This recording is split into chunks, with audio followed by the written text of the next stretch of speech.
19th. This is the Consolidated Board of Equalization. We will start with the Pledge of Allegiance. I pledge allegiance to the flag of the United States of America and to the republic for which it stands, one nation, under God, indivisible, with liberty and justice for all. Okay, good morning. Thank you. We have a quorum with our 3 members here. Our first agenda item is to convene as a Consolidated Board of Equalization. So, do we need to make a motion for that? If so, do I have a motion? I so move, Mr. Chairman. Do I have a second? Second. I'll call the roll. Commissioner Gibbons, Yes. Commissioner Sean, Yes. Commissioner Aaron's, Yes. Okay, so we're sitting as the Consolidated Board of Equalization now, and I've got a consent agenda item here. It's to approve administrative changes as presented pursuant to SDCL 10-11-72. Carla, do you want to present on that or not?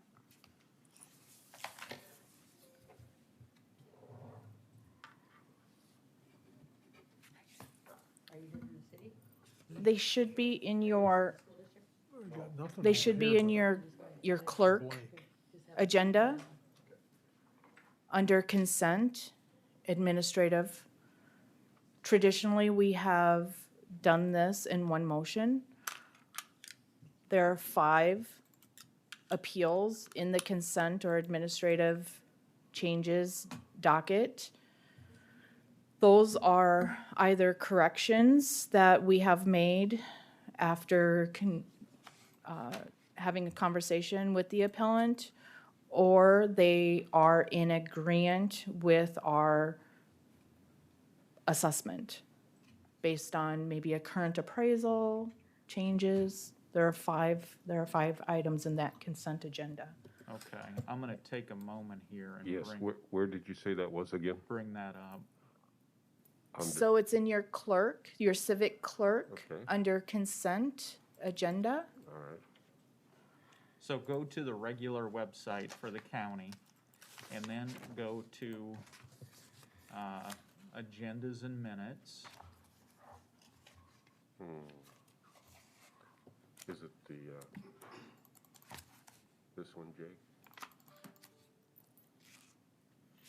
If I may, Chairman Aaron's, I would first like to go through and do a brief presentation on the information that you'll have before you. Sure, Some information in regards to the assessment process. let's just give it 1 minute. I think Commissioner Gibbon over there is trying to pull up the consent agenda, I got nothing here. and he doesn't have a login, so, Book. but he's got a book. Okay. And do you see that Excel spreadsheet in Okay. front of you there? This one here? Yes, Yeah. I know it's hard to read. That is the administrative changes presented by the Board of Equalization. And then So to get once we back get on- everybody up on the same sheet of music here, we, will take some action on that, so. I didn't do that. Okay, The school doesn't have any. okay. Morning. So this is where we're at right now. I am. Yes. Yes. Olseth, Lemmer, Jarman, Bobzian, Yes. and Van Vorst. That's what I have too.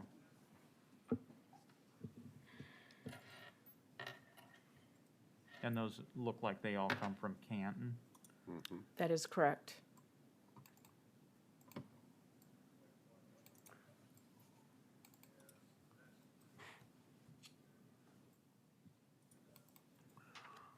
Does everybody have that document in front of them now? Yes. Okay. Well, if there's no objection, I will entertain a motion to approve the administrative changes presented in that document. I also move, Mr. Chairman. Okay, we have a motion to approve. Do we have a second? Second. Okay. Got a motion and a second. Will the clerk call the roll? Commissioner Aaron's, Yes. Commissioner Sean, Aye. Commissioner Gibbon, Yes. Commissioner Landine. I'll abstain.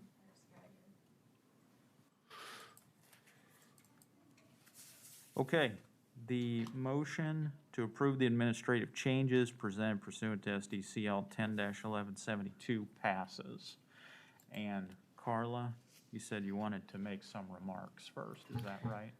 Yes, I did put together a handbook for each one of you in regards to the process today.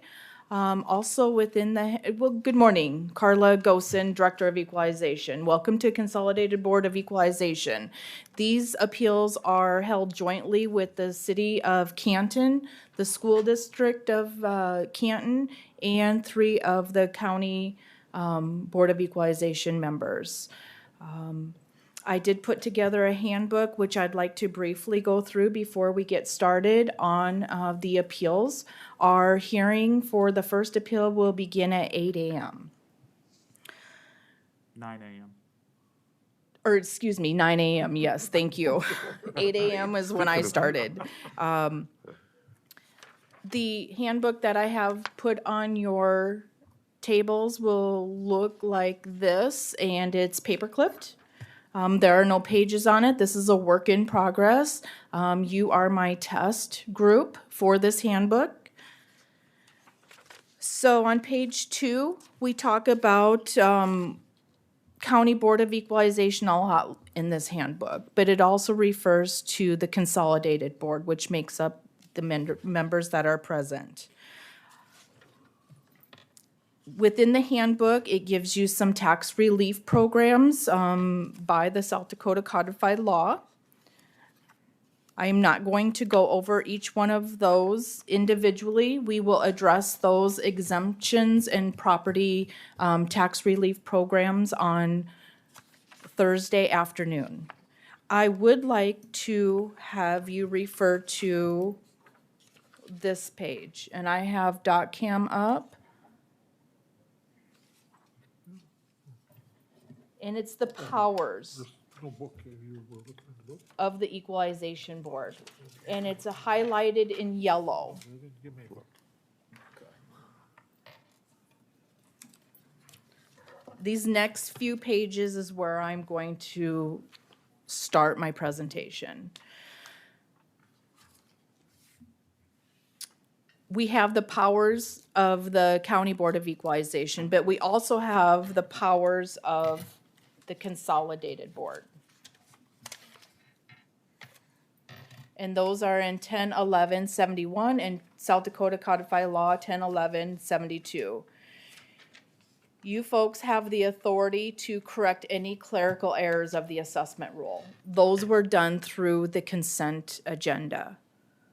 So that was to correct any clerical errors or any agreement type appeals with the appellant.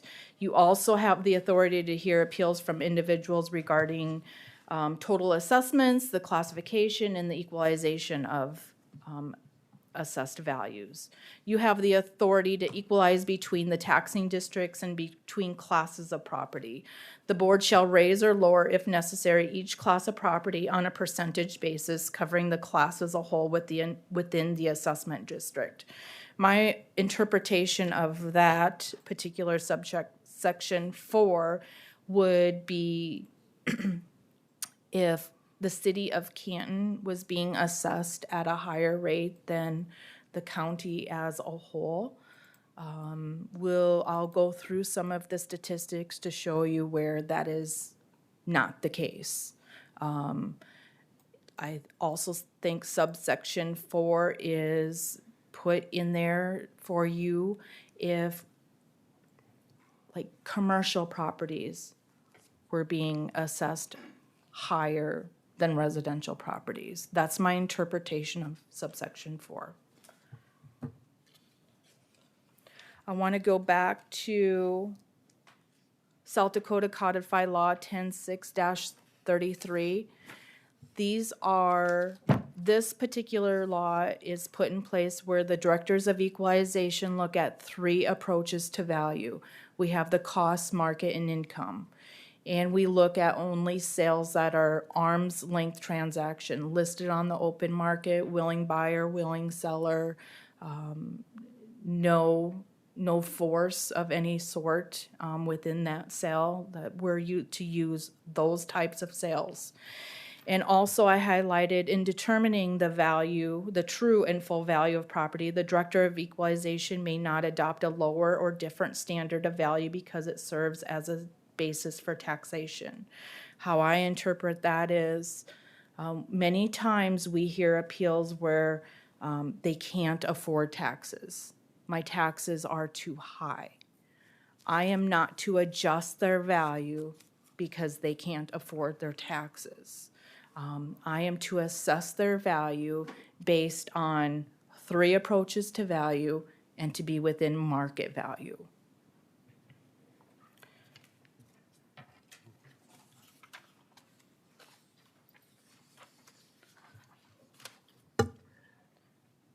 Do you want to go back and give some information in regards to some statistics that I would like to share with you? The appraisers work very hard at the job that they do. And I think that we get scored on how well we do through the appeal process, and sometimes it's on the local and county level, how we present our information, on how well we do our statistics. But a couple other things I wanted to bring forth to the board is we've had 3 single-family properties that have appealed all the way to the State Board of Equalization, and we have defended our value and won each one of those appeals. We've had 3 go, and we've been successful on 3 of those single-family properties. We've had a circuit court win that was on a commercial property, and that was a multifamily property. It went to local, county, state, and then circuit, and we also won that appeal. I would like to strongly urge you not to change the assessed value to correct a road, flood, or bridge problem. Sometimes we hear appeals where flooding, my road is, there's potholes in my road, the bridge is not operational.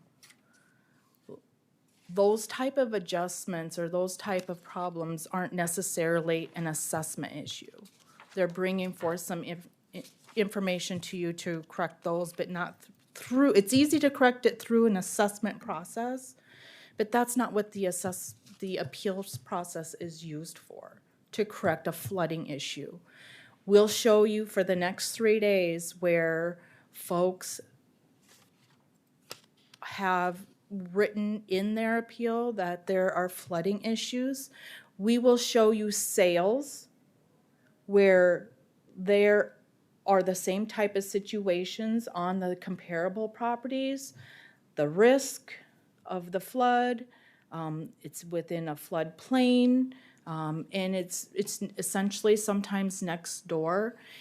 Those flooding, road, or bridge problems, from what we can tell through the assessment process, isn't enough information or no information for us to make an adjustment.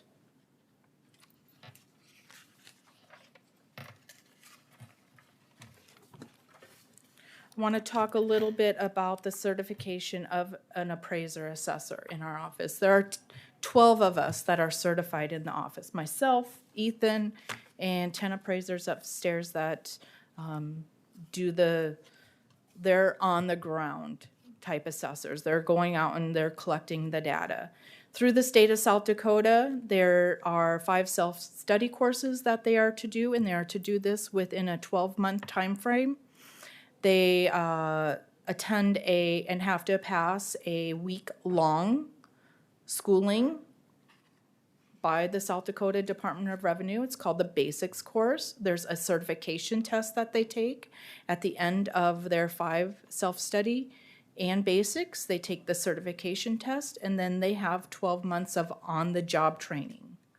So all of that has to be met within their first 12 months. And then we have continue training.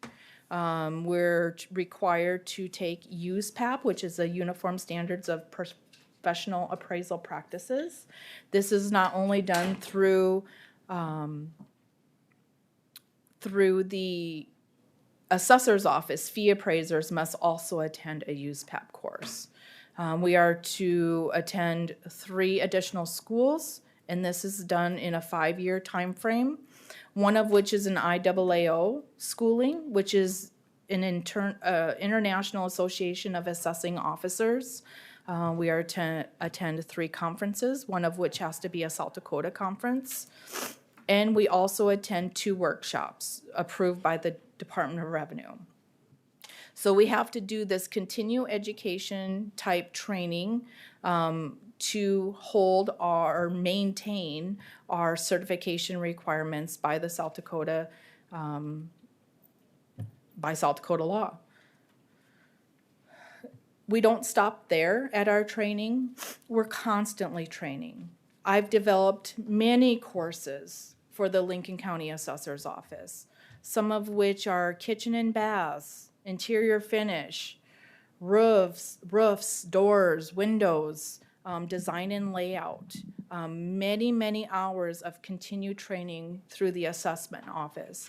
And this type of in-house training is so we are all looking at characteristics of a property the same way. And that's going to help equalize and be fair in our assessments. In addition, we have many years of experience up in our office, and we also have the Vanguard, which is our their mass appraisal company. We have the software that we're using to come up with our valuations. They come in and do a 1-day workshop specific to Lincoln County each year for the last 3 years. So many hours of training goes into what our assessor's office and our appraisers do. I wanted to give you a first-hand look at our property record card. And these are property record cards that contain not only the property characteristics of the property, but it also holds the files for all of the owner-occupieds, tax relief programs, building permit information, correspondence, appeals. This file holds all of that property data. And this is your traditional type property record card. It's a card stock, very much like this. It has property characteristics, so when we go on site, we're gathering this type of information on their property. It also has field notes on when we were there, when we inspected it, whether we were able to get inside the property during any type of inspection, whether it be a reappraisal or it's a building permit. So we keep track of all of our information on when we've been in contact with the property owner here. These are very standard type property cards. Designed many years ago. We have added, Lincoln County has added some additional features, such as a grade guide worksheet. So this shows us how we came up with their grade. And this is also done through training. We also have many spreadsheets to make sure that we're grading equally, because right upstairs, there's 10 appraisers and they have 10 different opinions. This is to make sure our opinions are close, to treat everybody equally. So that's what a traditional property card, and then if there was any accessory type buildings on the property, they would be back here. This is the more new and improved type property record card. This is what our CAMA system, so it's a computer assisted mass appraisal program. This is what our CAMA program generates for a property card. It's everything in our traditional property card plus.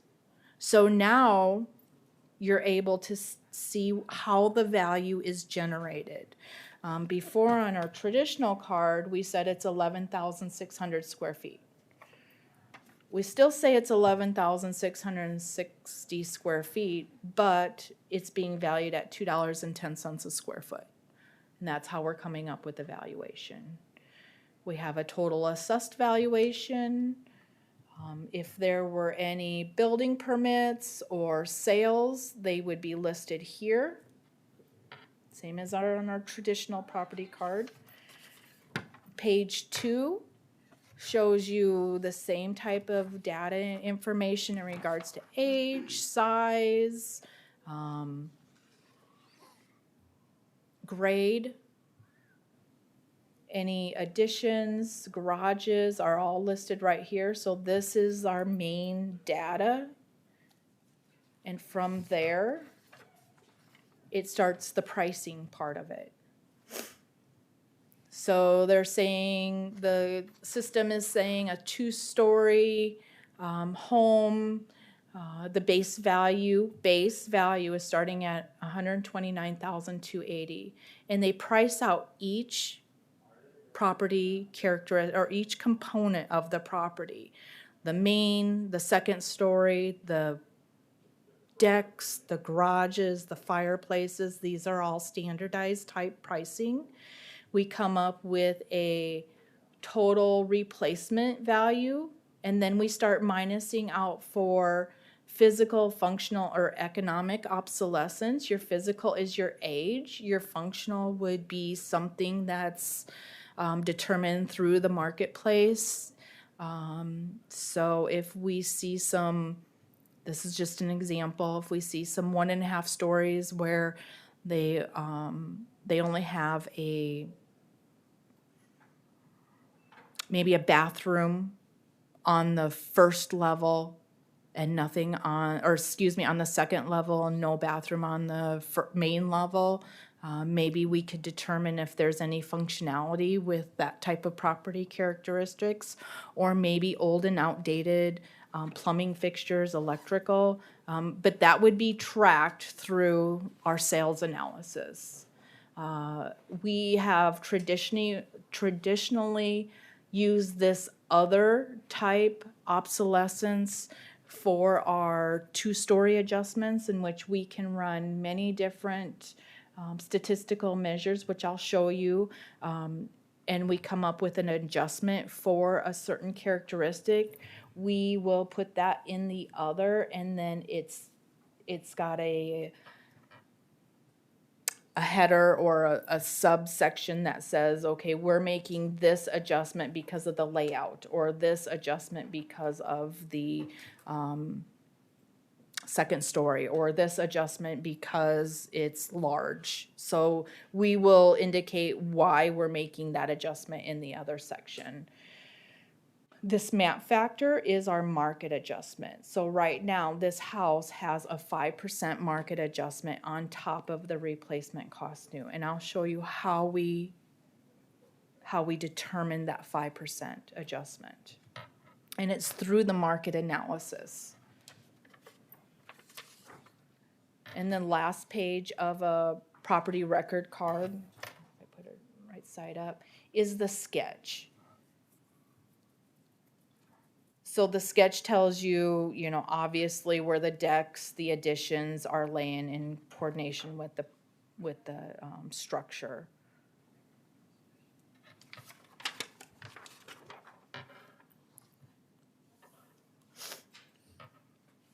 mass appraisal versus single property appraisal. Mass appraisal and single property appraisal are very similar in certain characteristics or in certain areas. They're both systematic methods for arriving at an estimate of value. So we're doing mass appraisal and single property appraisal to come up with a value. Mass appraisal is defined as the process of valuing the worth of universe of properties, which is Lincoln County, as of a given date, and that date is by law, South Dakota Codified Law, that's November 1. In a uniform order, utilizing a common reference for data, which is our CAMA values. And we allow for statistical testing, which is all of our sales ratio analysis. And we'll go through some of that. So the biggest difference between single property and mass appraisal is the amount of sales that we use. So mass appraisal, we're looking at 79 sales to help us determine valuation. A single property appraisal, they're looking at 3 to 4 sales. The information that we provide you through our assessor recommendation, you'll see 3 sales, but those are not the sales we use to determine the valuation of that property. It was through the replacement costs new plus the analyzing of these 79 sales.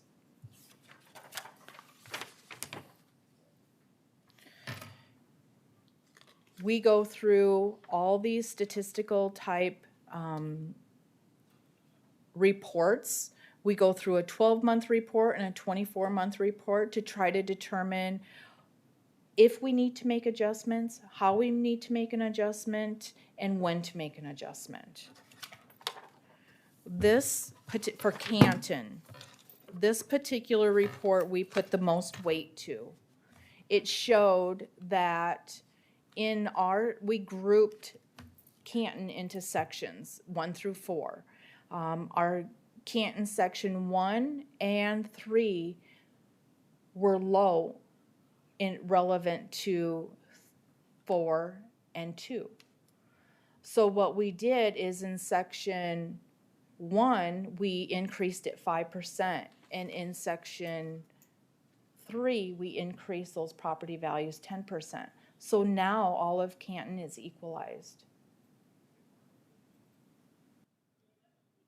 So when I showed you that property record card on CAMA, we put that 5% market adjustment on there.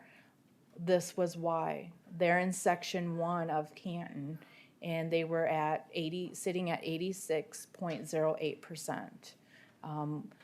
Well, section 2 was sitting at 9. There's unequal there. So we try to equalize it through this type of statistical testing. And we look at design, and we look at layout, and we look at age, and we look at size, and we look, there's, many, many ways that we run our groupings. But for this particular area, this was our best indicator of why we should be making an adjustment. Here is all of Canton sales. I'm sorry, I'm going to go really fast because we're running out of time. We started out before any adjustments at 87.48%, and we ended after we're making our 5 and 10% adjustments at 90.47. Lincoln County as a whole, our median level of assessment was at 90.82. So Canton came in at 90.47, very equal to the entire county. Also within your packet, you'll have information in Property Tax 101. That was something that the South Dakota Department of Revenue put together. Thought I'd throw that in for you. And last but not least, I'm gonna go through briefly just what you're about to see. We're gonna have subject property information. We're gonna have some comparables for you to see how we felt that the cost, market, and income, we are within our ranges. We have a most comparable page, homes that we felt were most comparable to the subject property. when we look at the three approaches to value, where our subject property is sitting and our ranges for the cost and market. We have some map, the red is our subject property, the blue are our comparables. And then we'll have any additional information, back pictures, sketches, flood maps, whatever we thought would be helpful for you guys to make a decision.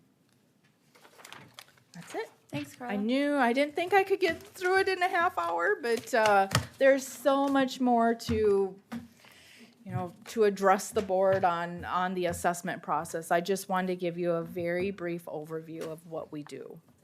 A lot of information. Lots of information.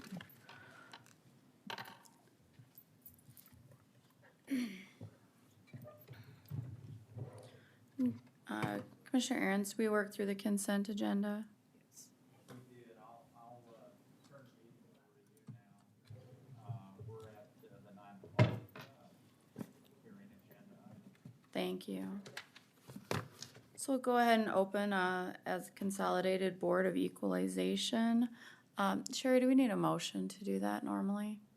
No, we did that already. You did that, all right.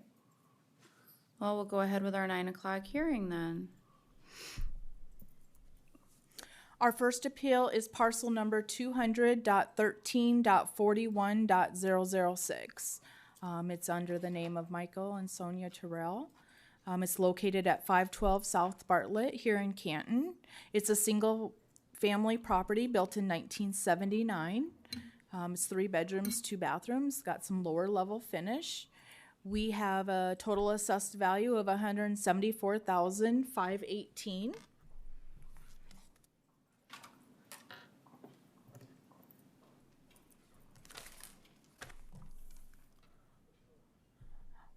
We have 3 comparable properties that have sold within the years of 2018 to 2020.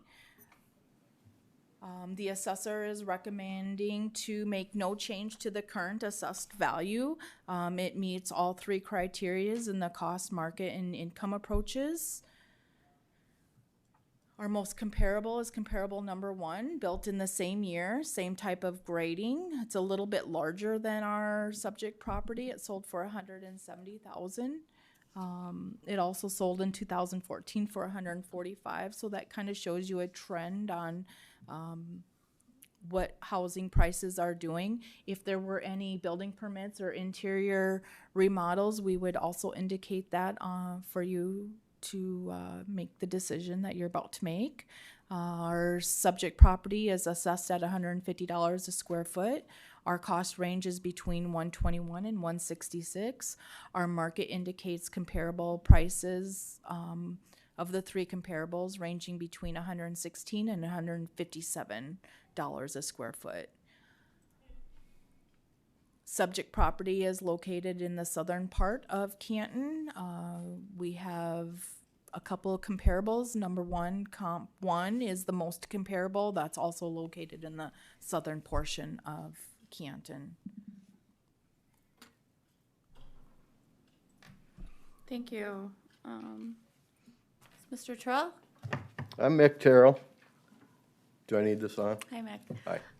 No, you don't need that on. I haven't been in court for 35 years, so I guess I'm first up. Sonia and I have lived here for all of our lives, in this house for about 30 years.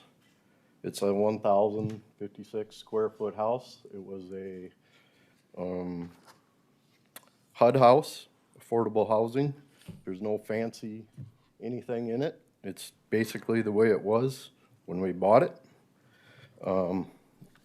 It was evaluated at about $40,000 then, and it went up about 3% each year until 2019, when it doubled. So the taxes went from $1,672 to $2,825 in 1 year. I feel this is a unfair evaluation for the neighborhood I'm in. It's one of the smallest houses and has the highest taxes on the block. Can I use this camera that she was using? It's there, Carla. No, there we go. So there it is. I'm, this house here, we're paying $2,825. These are all the houses around me. This one's a trailer house. This one recently did sell for approximately $200,000. And it is assessed at $147 and is still paying less taxes than me. So as you can see, I'm the highest one in the whole neighborhood here. You guys already have a picture of my house, I guess, in the garage. The house was a HUD house. The garage was a chicken coop that was moved in at one point. And the houses around me, what I did is took about 9 or 10 houses that I thought were around me that were similar and averaged all the assessed values I got off of the Lincoln County website. So that would be the first one. It's assessed at 106. The second one is, I got the assessed value here, assessed at 99. And these are just in my neighborhood. When I've asked about the evaluation, all the houses that were presented to me were not in my neighborhood. Like houses, but maybe up, in a nicer neighborhood. Here's one at 112. These all have 2 to 3 stall garages.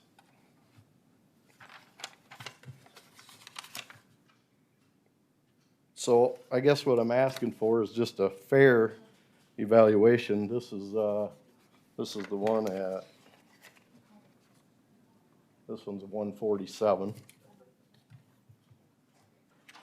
And then I went out of my neighborhood a little bit to some newer ones. This is one up on 5th Street, basically a brand new house, and it was assessed at 141. All finished basement, everything. One on North Bartlett, similar, assessed at 108. This one here is down in my neighborhood again. Got a 2-stall garage attached and a shed behind it. Lot is twice as big, similar, but assessed at 156. Find my note.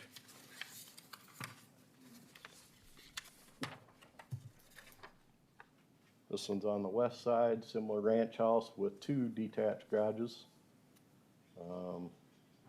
Assessed at 123. And one out on Noyd Road that's a ranch house assessed at 150. So I took all these houses and just averaged all those, and that's how I came up with my value that I gave you, that she gave you. And all we're looking for is a fair evaluation, as you can see on this. One of the smallest houses on the block is priced, taxes are twice as high as everybody else's.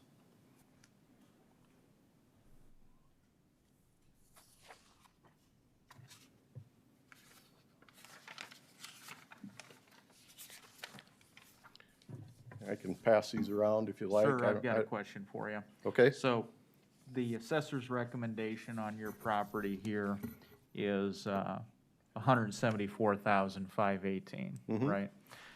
House is at 158 and change. The land is at 16,000 and change. You're suggesting that isn't fair. I understand your point. What are you suggesting the recommendation should be Well, for a dollar amount? I averaged all those houses I just showed you, and that average comes out to total 127,330. And I think she had that up at the beginning. I think that was part of the thing I had to fill out for you guys. And I can give you these papers if that, I mean, I know it's quick, but. No, you're fine, Mick. I don't know, Carla, did you want to address anything that was brought up? Just as he was flipping through some of the valuations, were those just strictly structure values or total values? Total, well, they I got it assessed? off the Lincoln County website, so They're not. as you look at They're the, not. oh, now you can't. Values only though. I don't know if you know how to read the class codes on the website. Okay, this is what I got, what's up there now. Yeah, those were. Those ones that are in yellow, None of the assessed values that I was checking as you were going were matching. It seemed like you were just using the structure value and that told me a lot. okay. So that might be what it was. Well, You were close. if we can do that, let's just look at this page then and look at the tax amounts, versus mine is this one. Here's your tax amounts right here, 18, 17, 19. This one over here was close at 26. Because of all of the And- tax relief programs. I mean, Right. And Mick, we don't actually set the tax amount, we just set the value. So, that's the only thing that we're looking at right now is what the valuation is. There's lots of things that go into the amount of taxes that you pay, on your property, not just, They're not just set as the the levy. county doesn't get all that money, as I'm sure you're aware. So we're not gonna look at the actual amount of the full tax today, but certainly the valuation is what we're looking at today. I don't, you've heard the request, folks. Is there anybody that wants to make a motion on this? Have you made any improvements in the last 30 years? Oh, sure, yeah. Kind of improvements? It's similar to what it was inside, but yeah, I tried to keep it up on the outside and, yeah, I guess we put siding on it. Is that vinyl siding? Yep. Are they- The front's the same, it's still wood as it was. Do you have any problems with water in the basement? No. Okay. The neighborhood is, I guess, you know, if you look around the neighborhood, that's one of the reasons why I don't feel it's that value is, I don't know, we call it the crack house, but somebody might know this house across the street from me, with the abandoned cars in the driveway and the windows boarded up and the police there every other week. And then, you know, right next door to me is a trailer house. So I'm just comparing neighborhoods to neighborhoods. All the houses that I was, you know, presented with were not in my neighborhood when I asked for help. All right, anybody have a motion they'd like to make? I'll make a motion. Here's my motion. We set the land value at $16,099. And we set the house value at $145,000.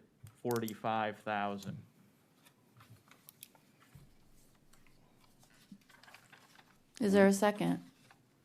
Will you repeat that, please? Yeah, my motion is we set the land value at $16,099, and we set the house value at $145,000. Is there a second? Second. Any further discussion? If not, will you call the roll, please? Commissioner Aaron's, Yes. Commissioner Sean, Yes. Commissioner Gibbon, Yes. Commissioner Landine. I'm gonna abstain because I know Mick.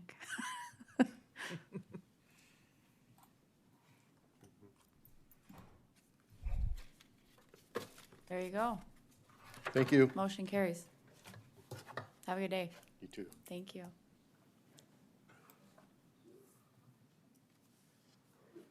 Next up, Fossum Rentals, parcel 200.14.06.016. Our next appeal is parcel number 200.14.06.016. It's located at 503 East Second here in Canton. It's owned by Fossum Rentals LLC.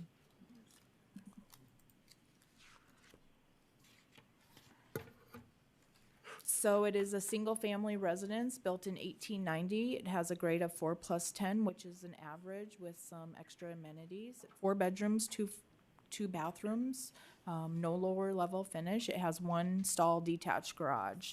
It is currently being assessed at $171,319,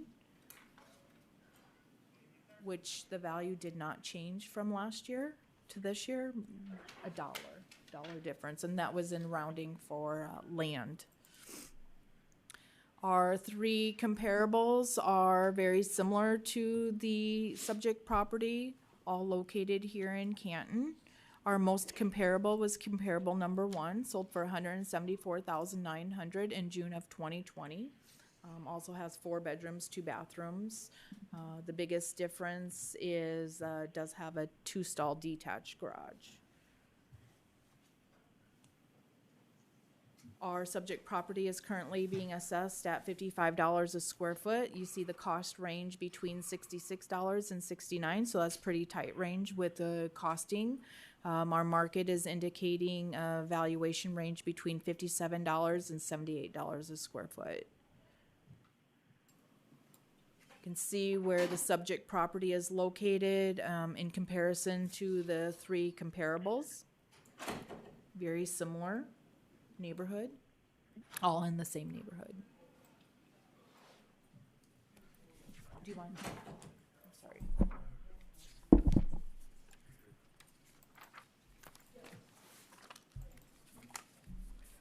The appellants did provide some documentation to us on Thursday of last week.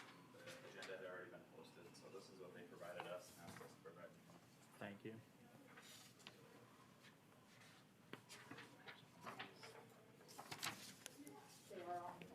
Okay. The appellant is joining us on the phone, I believe. Yes. All right, thank you.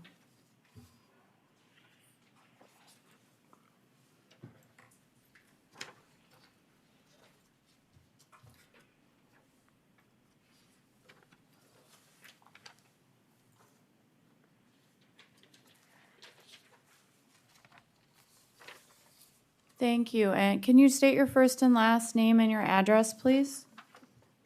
Perry Fussum, 624 East Walnut Street, Canton, South Dakota. Thank you. And you can go ahead, sir, when you're ready.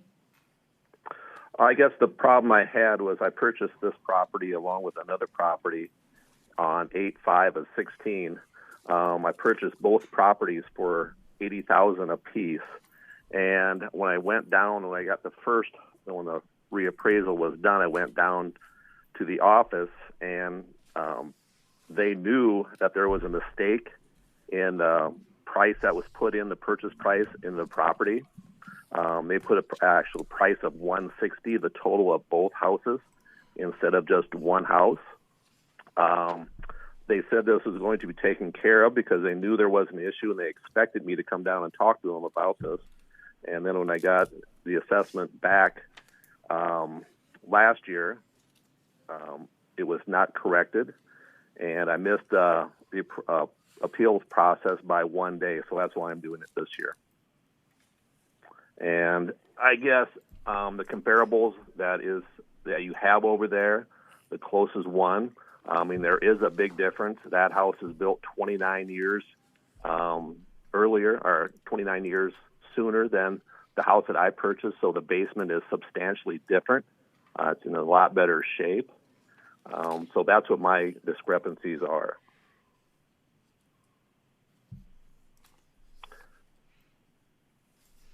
Carlo, did you want to address any of that? The sale is recorded as a multiple parcel sale. I would like to address the board on the sale of the property.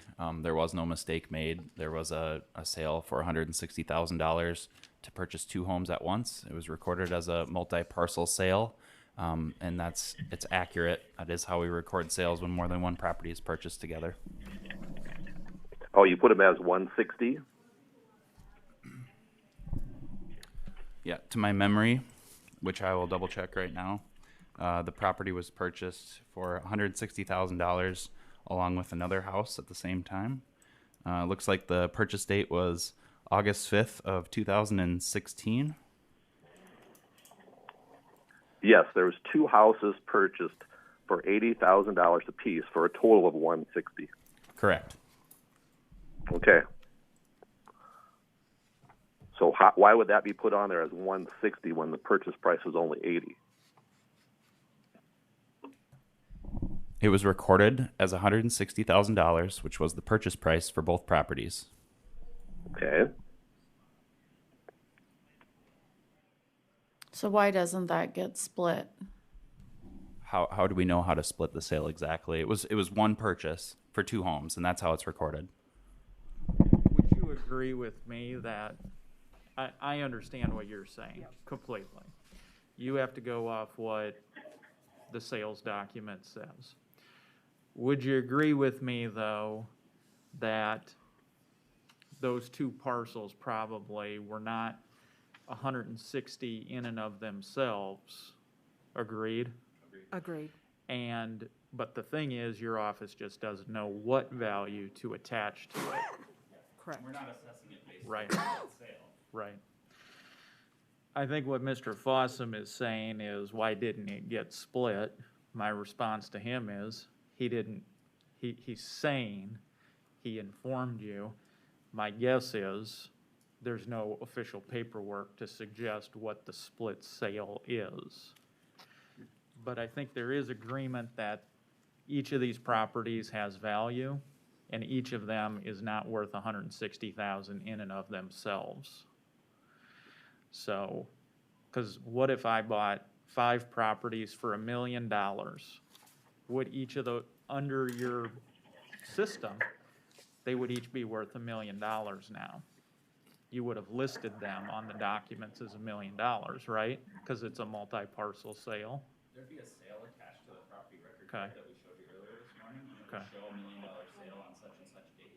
And it would have a code next to it. Okay. And that code would indicate that it's a Multi-parcel sale, which this does. Okay.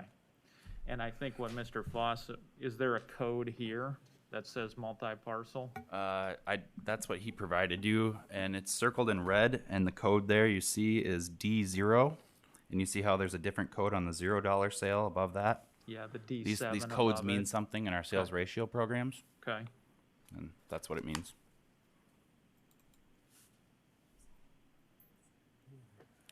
Mr. Fossum, you're telling us today that each of the properties should have been listed as 80,000?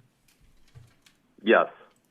And I'm okay with if the value goes up every year. I'm not saying that, but when it goes up 78%, that's definitely a shock to a person who's trying to run a business, because that increase obviously gets transferred down to the people that are renting the house, and they can't afford that.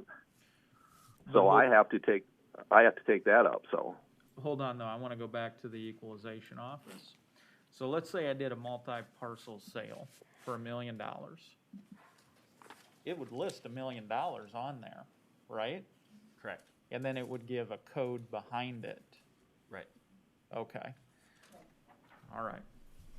Each cell would say the same thing, because it referenced back Right. to the other, if it was the 5 Right. parcels, Right. it referenced back to the 4.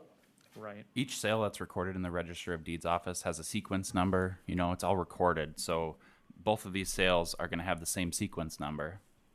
You know, it has to be accurately recorded. You can track it back. Yeah. Yeah. yes, but the other property is assessed the way it should be. That's good.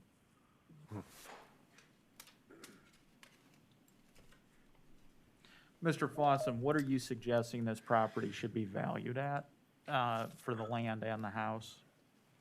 I mean, I would have no problem going back to the 2019 appraisal at 95. I think most people in Canton probably would be. But when you see a 78% increase, it's quite substantial. Well, here's my question. Carlo, if you two were to individually assess this piece of property for what it is standing by itself and not look at those sales, would you be able to do that? That's what we're doing. Okay. We're- I'm the following assessment you. really doesn't have hardly anything to do with the sale of the house. Okay. Okay. all I can say is I would love to sell this property for 171. So if I put it on the market today for 171 and it sells for 140, is Lincoln County going to pay the difference? Mr. Fossum. That's a sarcastic comment. I know it, but I'm a Mr. little Fossum, frustrated. Yeah, and we're not going to address that, sir. Mr. Fossum, have you made any improvements to the property? If so, what are they? No. All right, we're going to move things along here. Somebody want to make a motion?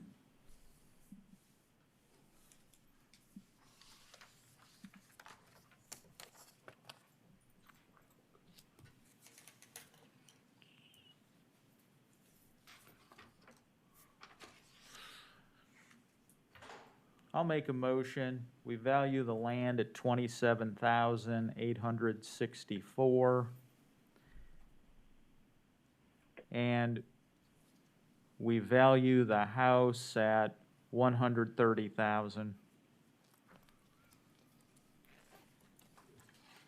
Is there a second? I'll second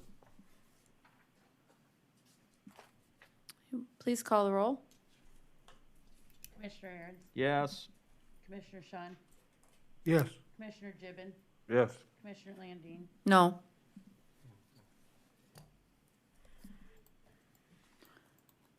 Motion carries. Next item at 9:20, Laura, go ahead, Carla. Our next appeal is parcel number 200.21.00.004. It's located at 619 South Pleasant here in Canton. It's under Lori Wiebe. It is a single-family property built in 1925, 3 bedrooms, 2 bathrooms, 1,200 square feet. We have a current assessed value of $138,632. The assessor's office is recommending no change. The property is within both cost and market approaches to value. There's some information within your packets where there's a letter from the appellant. We have 3 comparables, all of which sold in 2019 and 20. Felt the most comparable for the property was located at 720 North Dakota here in Canton, sold for $180,000 in 2019. Our subject property is currently sitting at $97 a square foot. The cost approach is indicating a value between $60 and $120 a square foot. Our market is indicating a valuation between $83 and $133 a square foot. You can see the subject property and the comparables are relatively close, especially comps 1 and 2. We had to reach out a little bit farther for comp 3, but it's all located within Canton.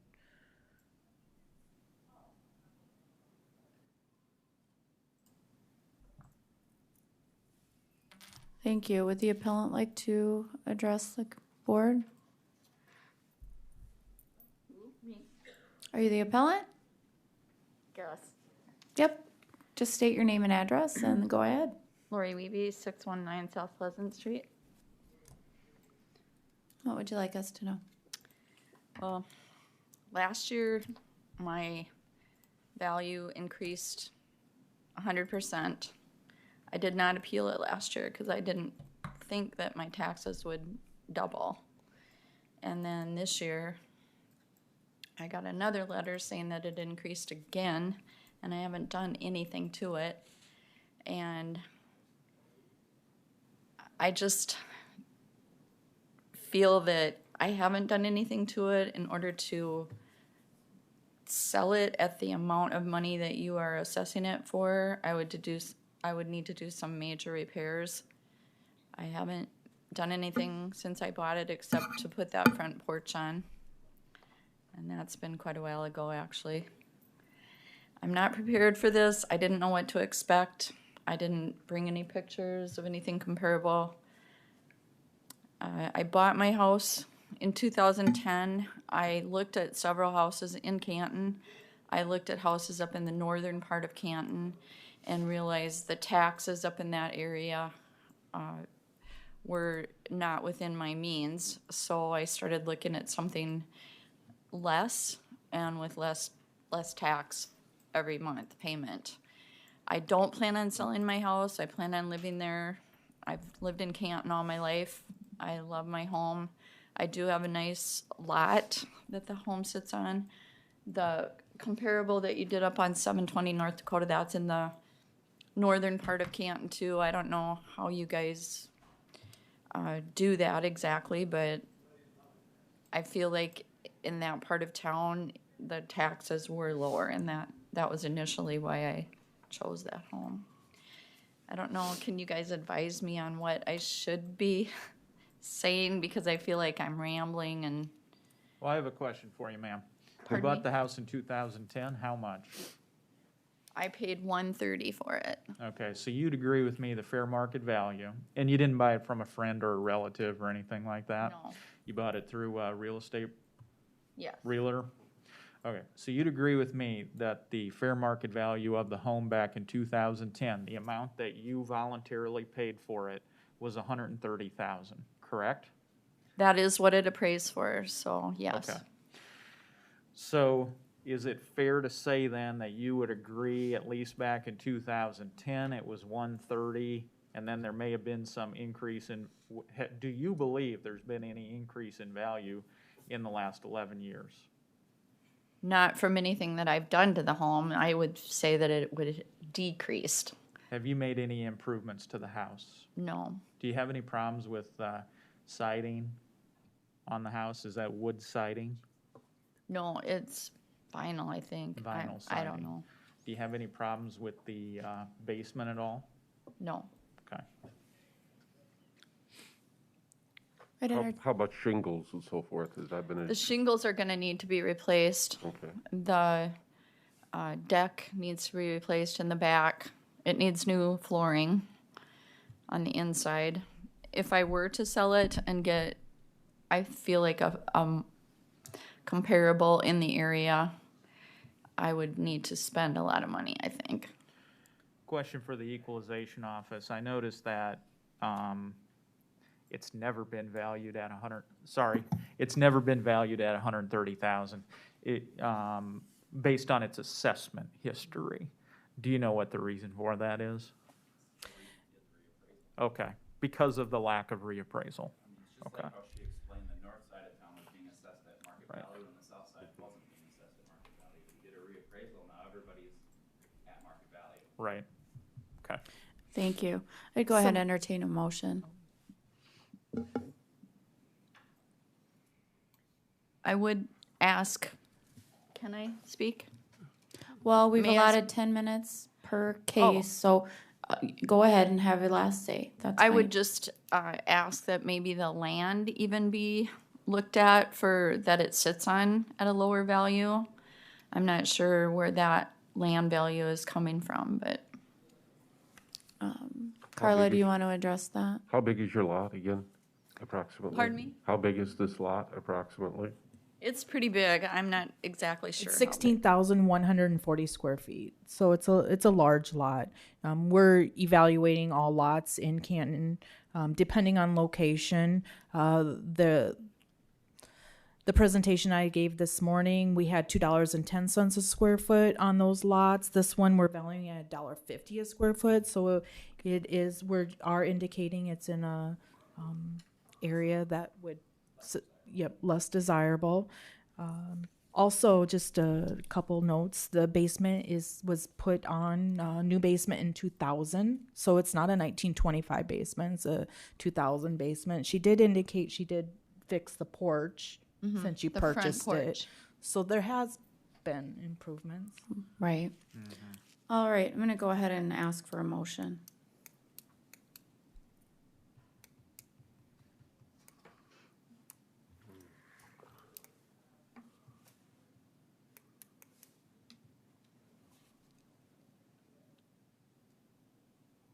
Can we assess the land at 15,000 and the house at 115,000? Is that your motion? That'll be my motion. Second. Let me call the roll, please. Commissioner Aaron's, Yes. Commissioner Sean, Yes. Commissioner Gibbon, Yes. Commissioner Landine. No. Motion carries. Move on to item 4. Our next appeal is parcel number 200.28.10.010. It's property located at 704 West Fifth Street, owned by Vanette Wagner. It's a single family property built in 1900, has 978 square feet, 2-bedroom, 1 bathroom. We currently have it assessed at $73,508. They purchased it for $75,000 3 years ago. We are recommending no change to the value. 3 comparables that we brought forth to you. 2018 sale. We do have 2021 sale. I'm not sure if that's a typo. Could be. Would you check that, Ethan, on comparable number 1? We felt the most comparable was comparable number 3, sold for $72,000 in 2018. The subject property is currently being assessed at $65 a square foot. The cost approach indicates between $63 and $100 a square foot.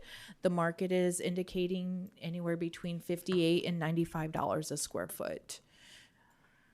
The subject property is located just north of Highway 18, I believe that is, right on the main strip in Canton. Our comparables are, 2 comparables are to the south, and 1 comparable slightly to the north. But they're all located within the same general vicinity.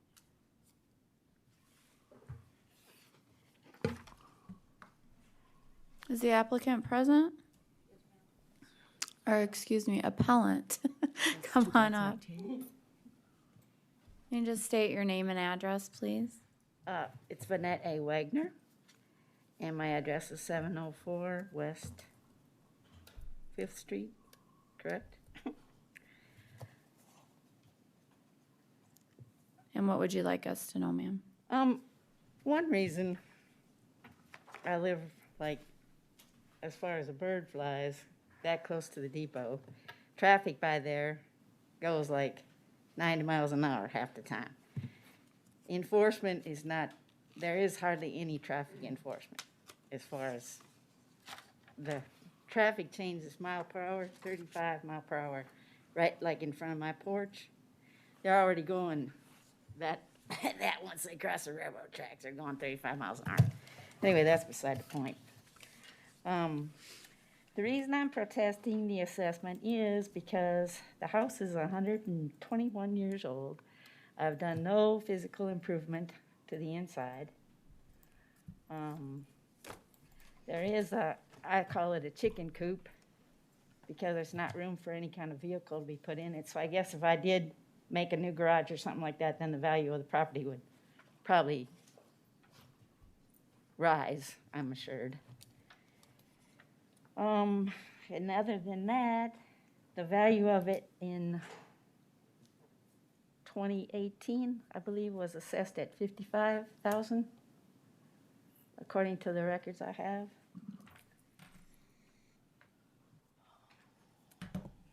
And I have done no physical improvement on the inside.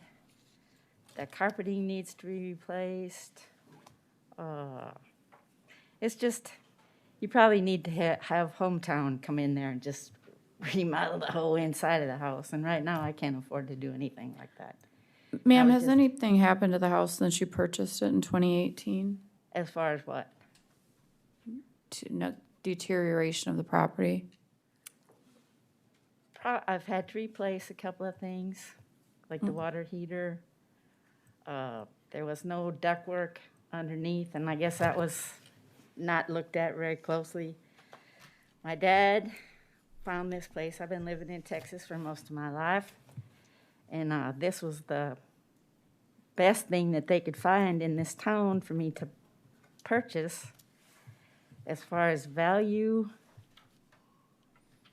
and the condition it was in, they looked at several homes in town, and this one was the best one that they thought that I would fit into more than anything else in town. You don't disagree that $75,000 was the price that was paid for the property 3 years ago? Not really. I could see it being worth 65. But you guys paid Yes, ma'am. 75 for it Yes, 3 ma'am. years ago, correct? And they wanted more than that. Thank you. Does anybody else have any questions? And you said you did put some improvements into it? Put a new Just- water heater in? I've to replaced the Put water some heater, duct yes, work? sir. And ductwork, yes, sir. I'd go ahead and consider a motion. I move to set the land value at 10,206 and the house value at 63,302. Thank you. Is there a second? Second. Thank you. Call the roll, please. Commissioner Aaron's, Yes. Commissioner Sean, Aye. Commissioner Gibbon, Yes. Commissioner Landine. Yes. Thank you, ma'am. Thank y'all. Appreciate it. Never hurts to ask, right? We'll go ahead with item 5. Our next appeal is parcel number 200.29.00.002D. It's located at 720 Northwest Street here in Canton. It's a single-family property owned by Deborah and Douglas Peterson, built in 1998. It is what we consider a good quality home with some extra components. 2,080 square feet, 5 bedrooms, 3 baths. We currently have it assessed at $403,908. The assessor is recommending no change. The subject is within market and comparable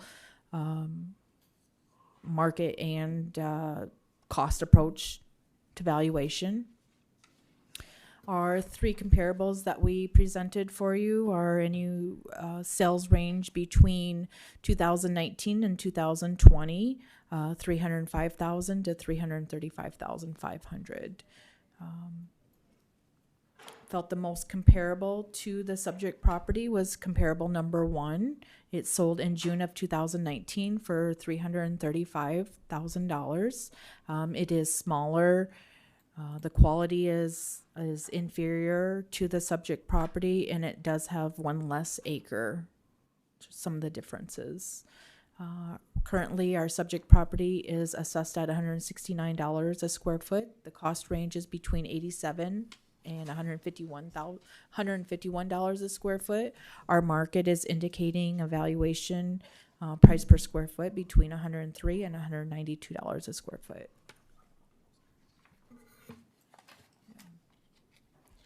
Our subject property is located on the edge of Canton. The comparables 1 and 2 are very similar in location to the subject property.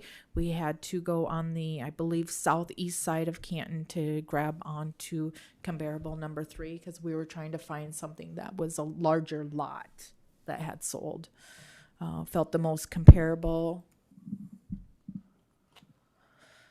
was comparable number 1, which was right across the street from it. Just wanted to show you, some inflation.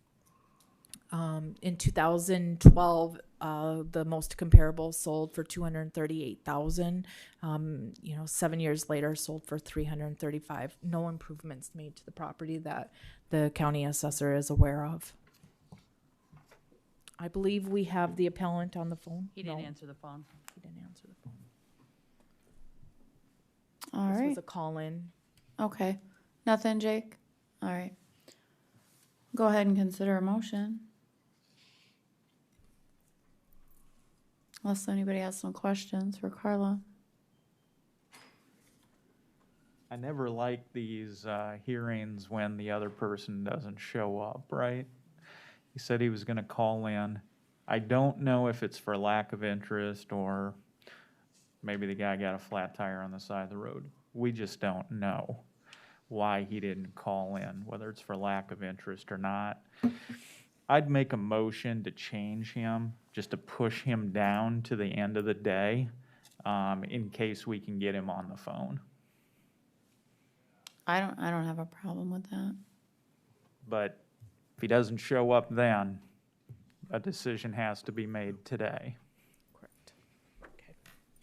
Push them to the end of the morning session. Yeah, excuse me, I agree. Yes, Okay. end of the morning session. I don't have a problem with that. Anybody else? All right. Then we'll move on. Well, we got a few minutes here then. Is Madam Chair, the appellant here on this one? Go ahead. did you want Jake to keep trying the number that he gave us? Yeah, that'd be or- fine if you want to try again.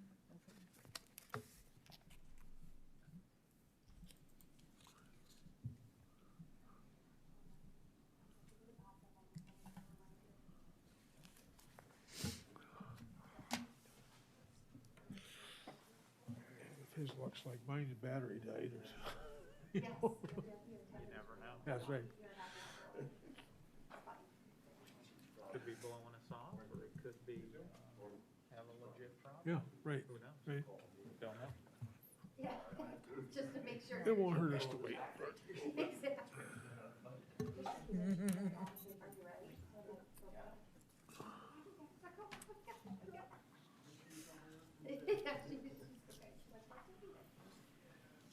This is Doug Peterson. Good morning, Mr. Peterson. Our Director of Equalization just went through your card and analysis and how your value was set on your property. What did you want us to know today, sir? Well, I guess I was wondering why it went up so high so quick, because I'm in the city limits. I don't have half the amenities or whatever we're supposed to. I don't have city sewer. I don't have a street, curb and gutter or whatnot. I mean, it's almost like I live out in the county, but yet my taxes are, to me, almost outrageous. I don't value my home that high. Where they came up with a valuation that high, I guess that was my question. Your house was reappraised in 2020, sir. Did you appeal last year? No, because this was the first time I'd seen that it was up over 400,000 valuation. It did go up. It went from 387,150 in 2020 to $403,908 in 2021. Yeah, but the taxes went up so high that I went from what, 4,900 to 6,800 or something like that. I don't remember now for sure. I guess I was used to the gradual. I was used to that, but to go up a third again as much, or I guess I just don't understand how the valuation got so high. Yes. Yeah, yes. I understand the generalized complaint about the higher taxes. Let me ask you some specific questions about the property itself. Sure. When did you buy the property and for how much? I bought the property in 1998. I paid, and it was a bare 2 acres. I bought it from Brueggemann out of Inwood for $5,000 an acre, which I know now is cheap. I understand that. And then we built the house in '99 on there for, I think it cost me like $165,000 or $70,000 to build it. Have you made any improvements to it since then?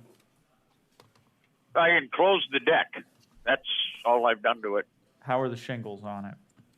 I had to reshingle it because of the hailstorms we had. So but it I has, got reimbursed for that.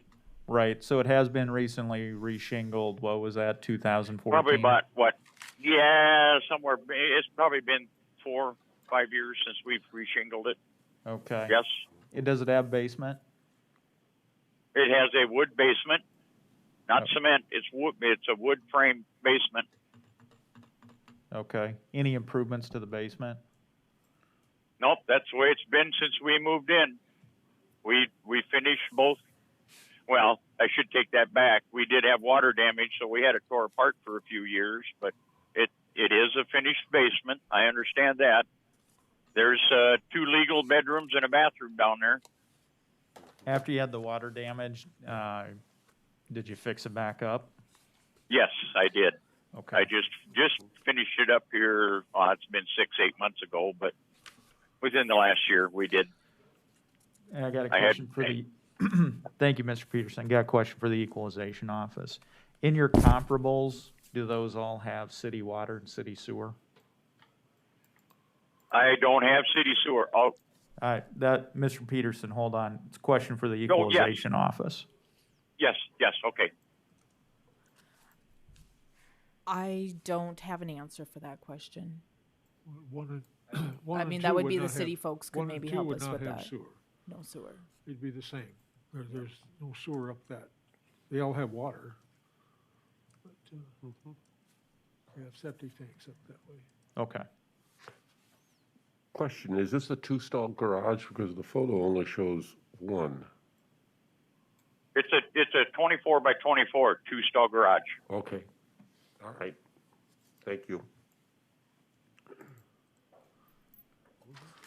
Any further discussion?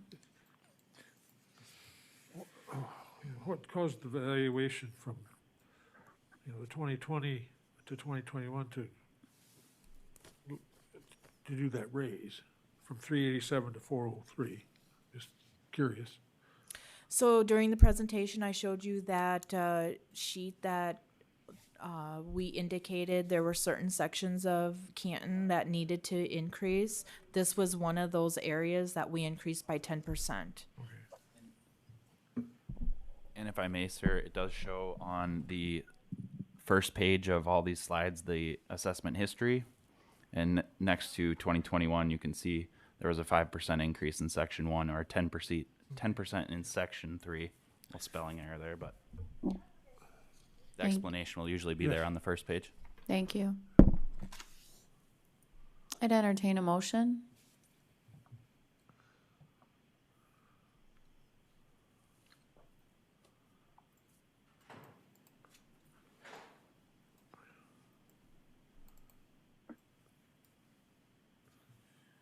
Commissioner Gibbon, this is your area. Do you want to make a motion? I guess the assessor's recommendation for the house is $352,000, correct?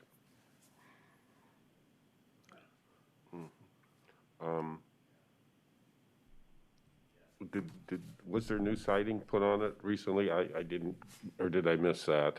I just had that Nope. question. No? Okay. Nope. Everything is original on the outside. Okay, all right.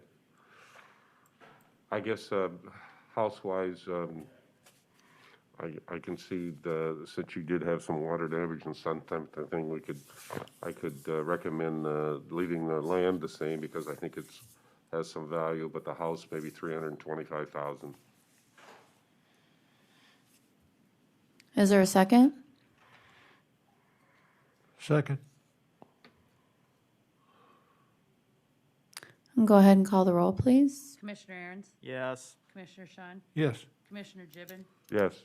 Commissioner Landine. No. Motion carries. We'll move on to item 6.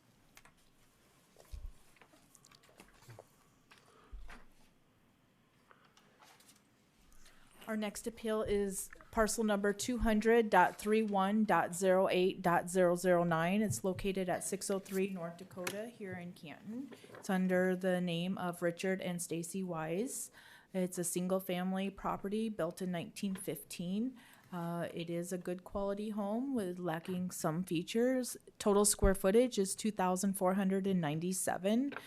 3 bedrooms, 1.5 bathrooms. They did refuse entry to us during the reappraisal.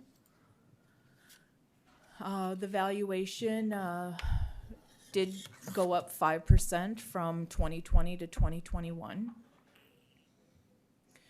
Our 3 comparables are within the date range between October of 2018 to July of 2020.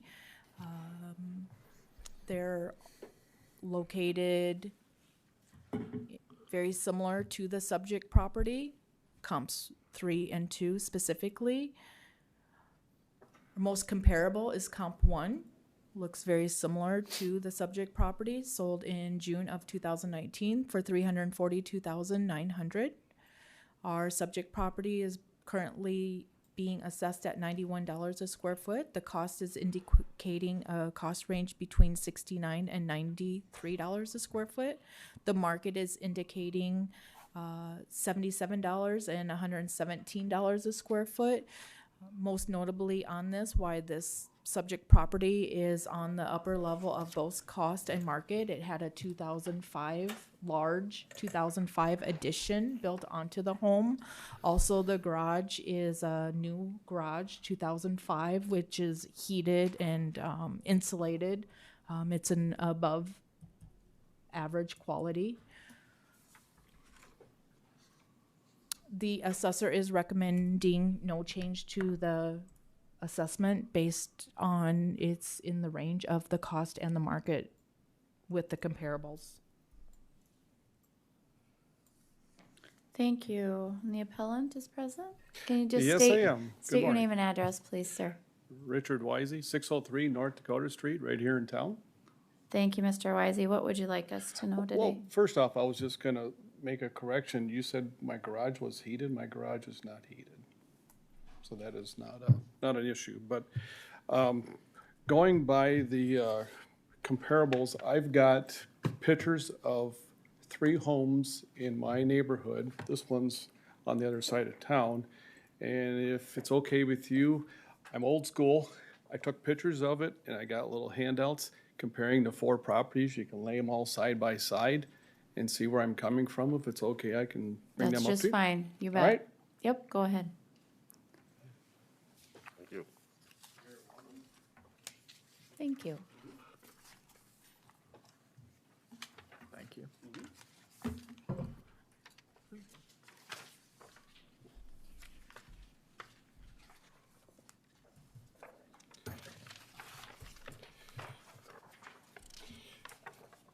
As you can see, the first picture is of my home. Ms. Gassman just went through that. Gooseman, sorry. The White House is a half block south of mine, directly across the road. And if you look at this is right off of the website.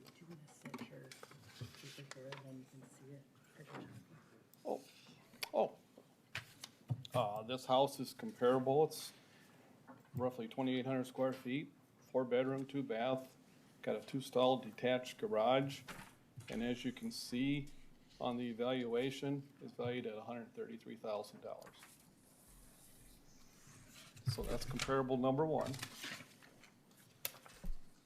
The second one is a blue house. It's directly east of the one I just went through. And if you look at that house there, it's 2,462 square feet, 3 bedroom, 2 bath. It's got a 2-stall garage. The valuation on that one is $137,880.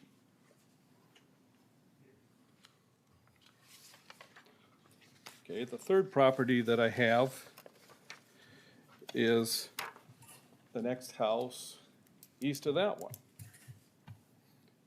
Kind of a brown house. Square footage on that one is 2,485. It's a 5-bedroom home, 5 bath, 2-stall garage, $177,000 value. So I guess what I'm looking at is fairness. If you put all 4 of these houses in a row, they're all similar in size, similar in year built. Amenities vary some, but in general, they're all fairly close. So if you look at my assessed value at $226,000 versus these 3 properties, the main difference is a 1-stall garage. I have a 3, these all have 2s.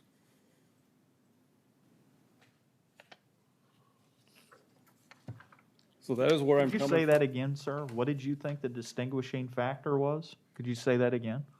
I have a 3-stall garage. These properties all have a 2-stall garage. So I've got 1 more garage stall. Otherwise, you're built, whether it's made of wood, or block, a house that old really don't matter. How old is the house? The main part of my house is 1915. I think it's actually 1905, but And It's you've a- owned it since 1986. correct. And have you made any improvements since then? I did. I made an improvement in 2005. I had a double car garage at that time that was oversized. I took that down. I added a 3-stall with a room directly behind it.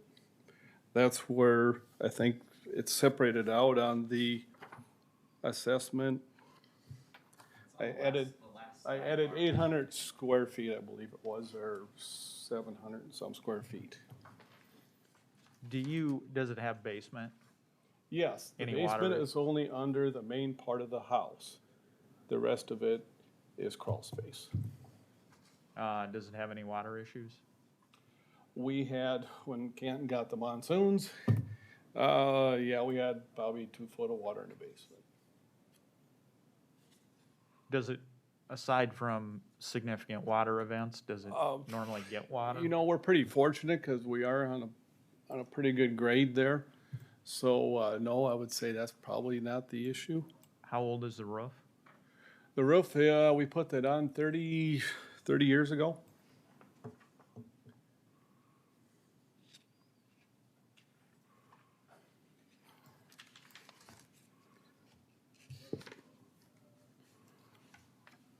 Any other questions? Any comments from staff? I just want to note again, they refused entry for inspection during the reappraisal. And I don't think it's fair to compare apples to apples. The comparables that he's using when there's a large part of this home was built in 2005. You know, it's not a just smaller, the garage. it's the smaller part of it. That's We're gonna one at a time, please. What were you My saying? apologies. I was just saying the garage is not the only differentiating factor between his comparables and the subject property. I mean, there's 840 square feet that was original to the house, and then possibly the 80 square feet that's to the north of the 840, but almost half was built in 2005, and then including the garage, you know, it's a 700 square foot garage. It's pretty big, but it's not the only differentiating factor. Thank you. Sir, did you have anything else you'd like to say? I was just gonna correct him. The old house is 2-story. So it's not 900 square feet. It's 1,800 square feet plus the back, which is approximately 64 square feet. So the old part of the house is 1,864 square feet. So it's more like a third or something. So maybe, yeah, if you did the math on it, maybe a quarter to a third. All right. Consider a motion. Can I add one more thing? I don't want to interrupt you, but Go ahead. in the comparable property as well, you know, I realize it's on the other side of the town. It's a bigger home, that's obvious. It's got more bedrooms, that's obvious. It's got another bathroom. The one thing that I wanted to point out, or two things rather, it's not on a busy street. Dakota's a busy street. This is on more of a quieter neighborhood. And in addition to that, the calculation per square foot is less than mine. And I know that home, I toured it when it was for sale. I believe they put on addition, probably 35 years ago, but it was well over 1,200 square feet that they added on to that house at that time. Thank you. Mm-hmm. Sir, you didn't allow the assessors to come in and inside the house? My wife wants nothing to do with that, so no, I did not. I guess, I don't know if they allowed assessors into these other properties as well, but no, they did not.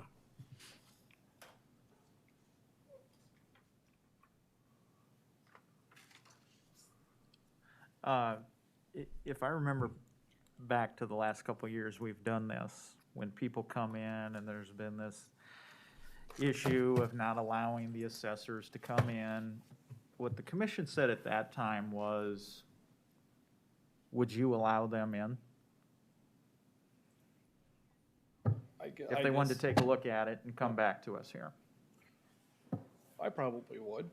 I would have to okay it with my wife, because she's the one that's really with all the COVID and all this and that, and even previous to that, it kind of really messes with her. So. That's true. We did not have a pandemic the last So- 2 times I've been doing this, so So that's a that big is issue. that is an issue, but like I said, I just wanted to point that out, that I feel with comparable properties that I presented in my neighborhood, half block away. Matter of fact, in the pictures you can see my house in the background.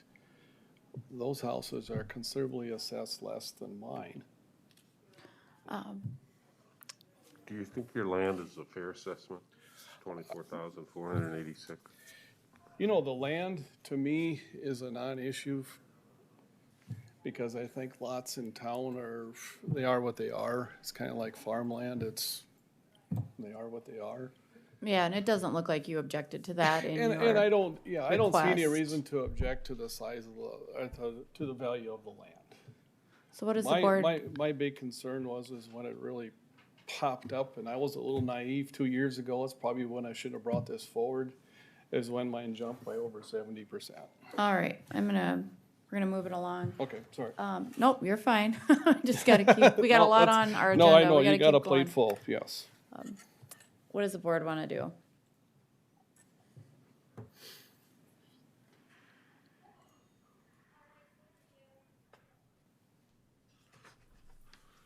So you feel your assessment is higher than the comparables because of the additional garage, is that? Well, I can see that part of it. That makes sense. I can understand that, but I don't believe an added one-stall garage fills out that difference. That's a lot. It's, It's not that much. We're not saying it is either. no, we're not. No. Okay. All right, I'm closing for the questioning right now and entertain a motion. I guess, if your land values is fine, I guess your assessor's recommendation for 226, I guess, I would make a recommendation with the house assessor for 210,000. Is that a motion? That's a motion. So if I'm understanding you correctly, leave the land as is and reduce the value on the house by 10,000. By 16,000. By correct. 16,000. Thank you for the clarification. Is there a second? Second. Any further discussion? If not, Sherry, will you call the roll, please? Commissioner Aaron's, Yes. Commissioner Sean, Yes. Commissioner Gibbon, Yes. Commissioner Landine. No. Motion carries. Move on to item 7. Thank you, sir. Thank you. Our next appeal is parcel number 200.46.01.002. It is a property located at 1111 East 3rd Street here in Canton. It is owned by Valerie Lynn Anderson and Mohammed Bakri Budaka. It is a single-family property built in 2010. It's a high-quality home that's lacking a few features. It's 2,282 square feet, 4 bedrooms, 3.5 bathrooms, lower level finish of 2,182, so nearly all of it is finished in the lower level. It's got a double stall garage. We have a total assessed value of $420,072. The assessor is recommending no value change for the 2021 assessment year.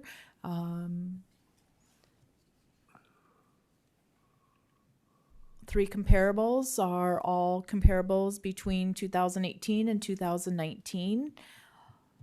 All are very similar to the subject property.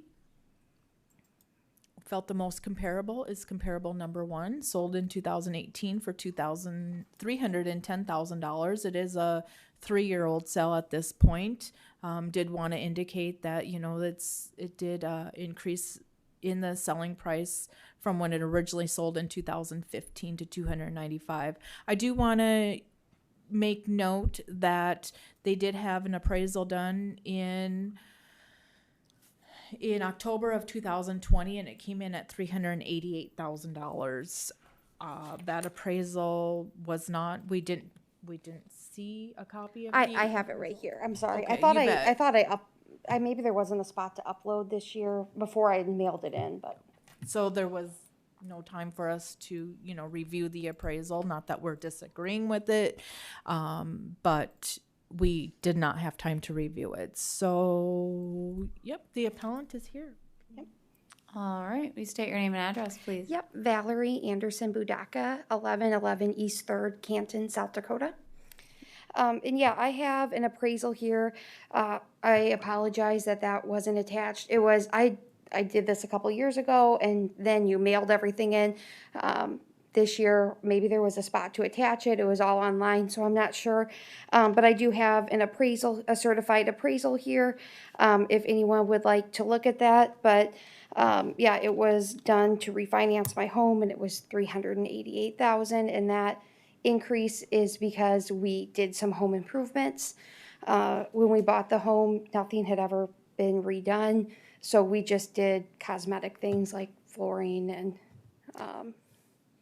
Ma'am, does your certified appraisal include the land value as well? Yes, and I looked through it. It was kind of hard for me to find, and I might have filled out the form incorrectly there. I'm not sure how that was broke down, but I couldn't find it on the appraisal easily, and I probably could call the appraiser and ask him where that is in the report, but the report is very long, so I'm not quite sure where that would be. Can I see a copy of it? Yep. Thank you.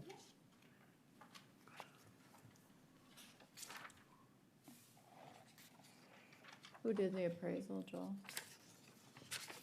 Jordan Tucker out of, I believe, Sioux Falls. Thank you. Is this in the city of Canton? Yep. It is, okay.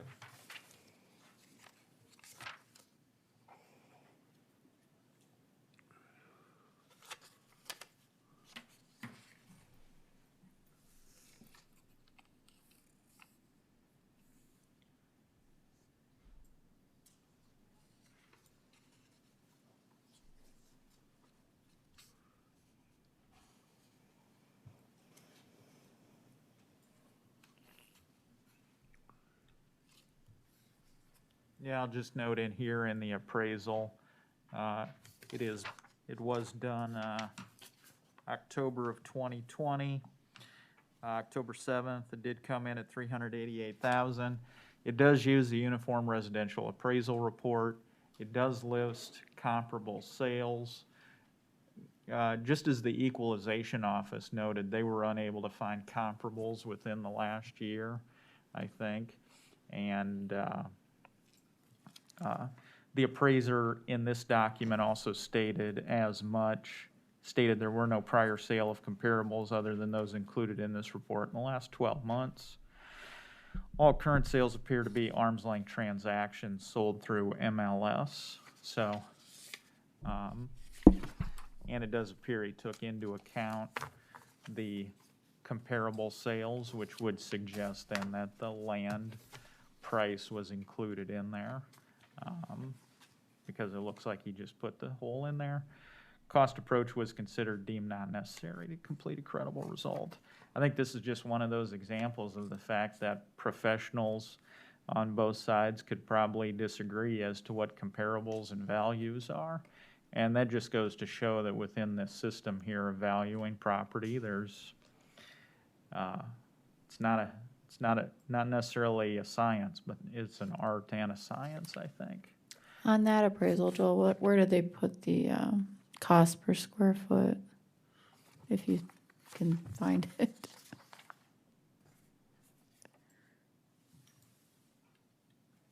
If I may, while we're waiting, was that a refinance? Yes, yep. Was it a drive-by appraisal, or did they No, inspect? they came in the home and you know, for the sake of the reassessment, I think we were working when they tried to come to reassess. We didn't deny anyone entry, but we were probably working, so.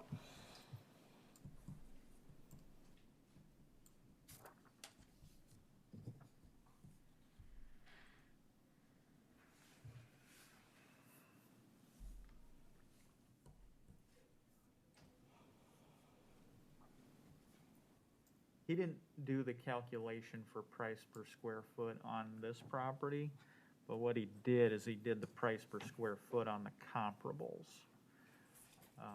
So Okay. each of the three comparables, he lists the price per square foot, but he didn't do the calculation on the sales price gross living area for the Okay. subject property.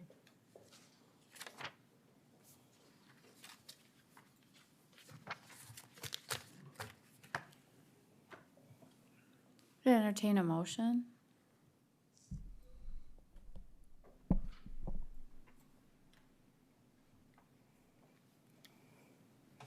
And this is what you said you did the appraisal for the purposes of refinancing? Refinancing, yes, yep. Okay.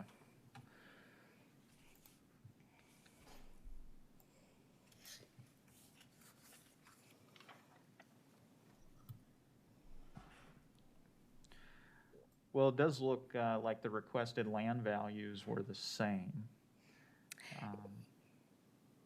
Yeah, I didn't know, like I said, I couldn't find in the appraisal where they split that out, so, you know, and I feel like, you know, lots with, you know, water, sewer, you know, are going for that, so I don't have a problem with that. It's just that, you know, there's a lot of variation in the actual home, and I think that's where my concern comes is, you know, lots are kind of all the same, but, you know, homes vary.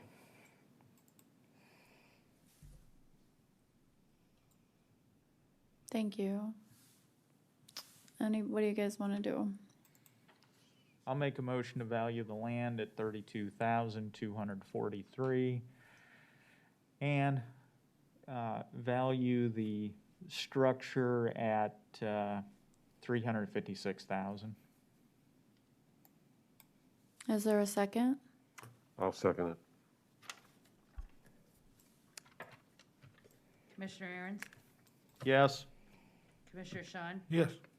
Commissioner Gibbon, Yes. Commissioner Landine. Yes. Thank you. Motion carries. Thank you. Have a good day. Go ahead, Carla. Our next appeal is parcel number 200.50.14.301. It's located at 933 North Dakota here in Canton. It's owned by Mark and Tanya Iverson. It's single family property built in 1998. It's of a high quality with some additional features.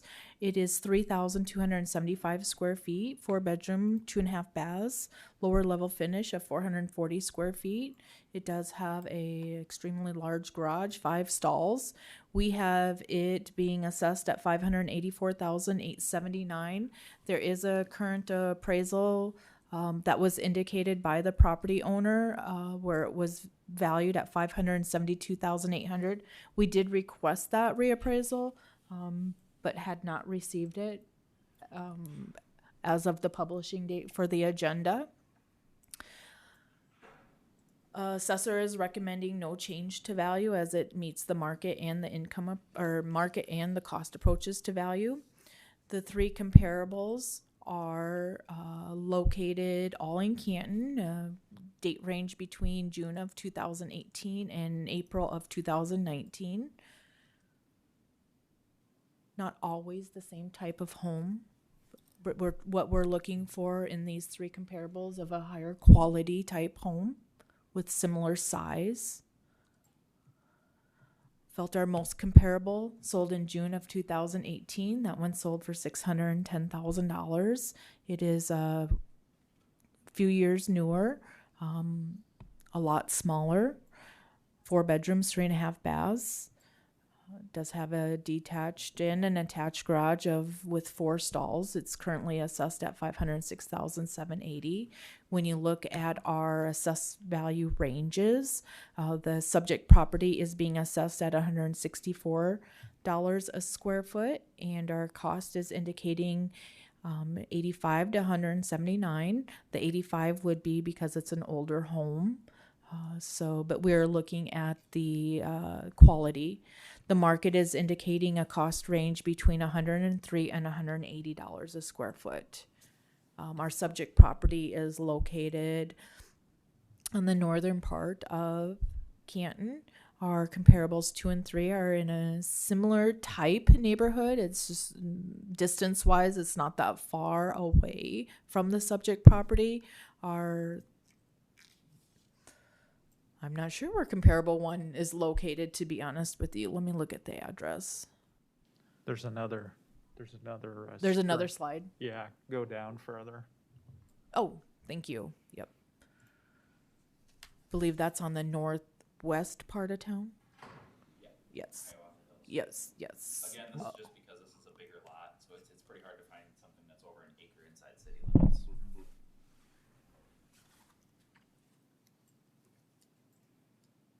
And to make it even harder, you gotta find a house that's 2 stories on an acre lot inside city of Canton. It's kind of unique.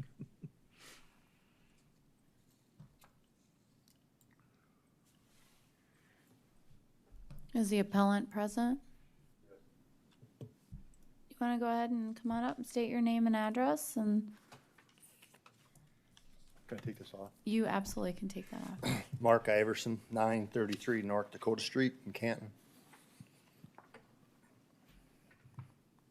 What do you want us to know today, Mark? Are all homes in Lincoln County, they assessed at 100% value of the home they feel? They're That's taxing? the goal. Okay. That's- So what is the percentage? Is it trying to be 100%? Carla, when we equalized it, what was the percentage? In Canton, we are at 90.42% of market value. Which doesn't mean that we're at that. No, that's just an average. That's the median. They're anywhere from 113% down to, who knows? In some of our non-reappraisal areas, they're pretty low. I built this home 23 years ago. When I built my building permit, I assumed I don't think any 2-story homes built in the last 25 years in Canton. When I applied for my building permit, they value the main level at 100%, the basement at 50%, the second level at 75%. Do you take that into consideration, like in the value of a house, second level, less value per square foot or not? Was it maybe not done being constructed during that? Was it maybe not done being constructed? Well, that that's the way they first did appraisal? it in 98 when I applied for the building. In other words, the second level was only appraised or valued at 75% of the value. And maybe the assessors don't assess because there's no other homes 25 years ago built or in Canton. Tell me when the last 2-story was built, I guess. I think I can answer part of that question. Okay. So your basement square footage is being assessed at a different price per square foot than your main level. Correct, yes. So, And same with the second story. yes. It's based at a different level priced, okay. And those Correct. costs are provided to us by, there's only 2 that are approved in the United States. No, state of South Dakota. Well, for sure, the state of South Dakota. It's similar to what your insurance agent uses when they come up with the reconstruction cost for insurance purposes. Okay. And so those costs are provided to us, and they do have a difference between the second floor, basement finish, the main floor, your bill. The appraisal that you saw, or I have it here, where that was done.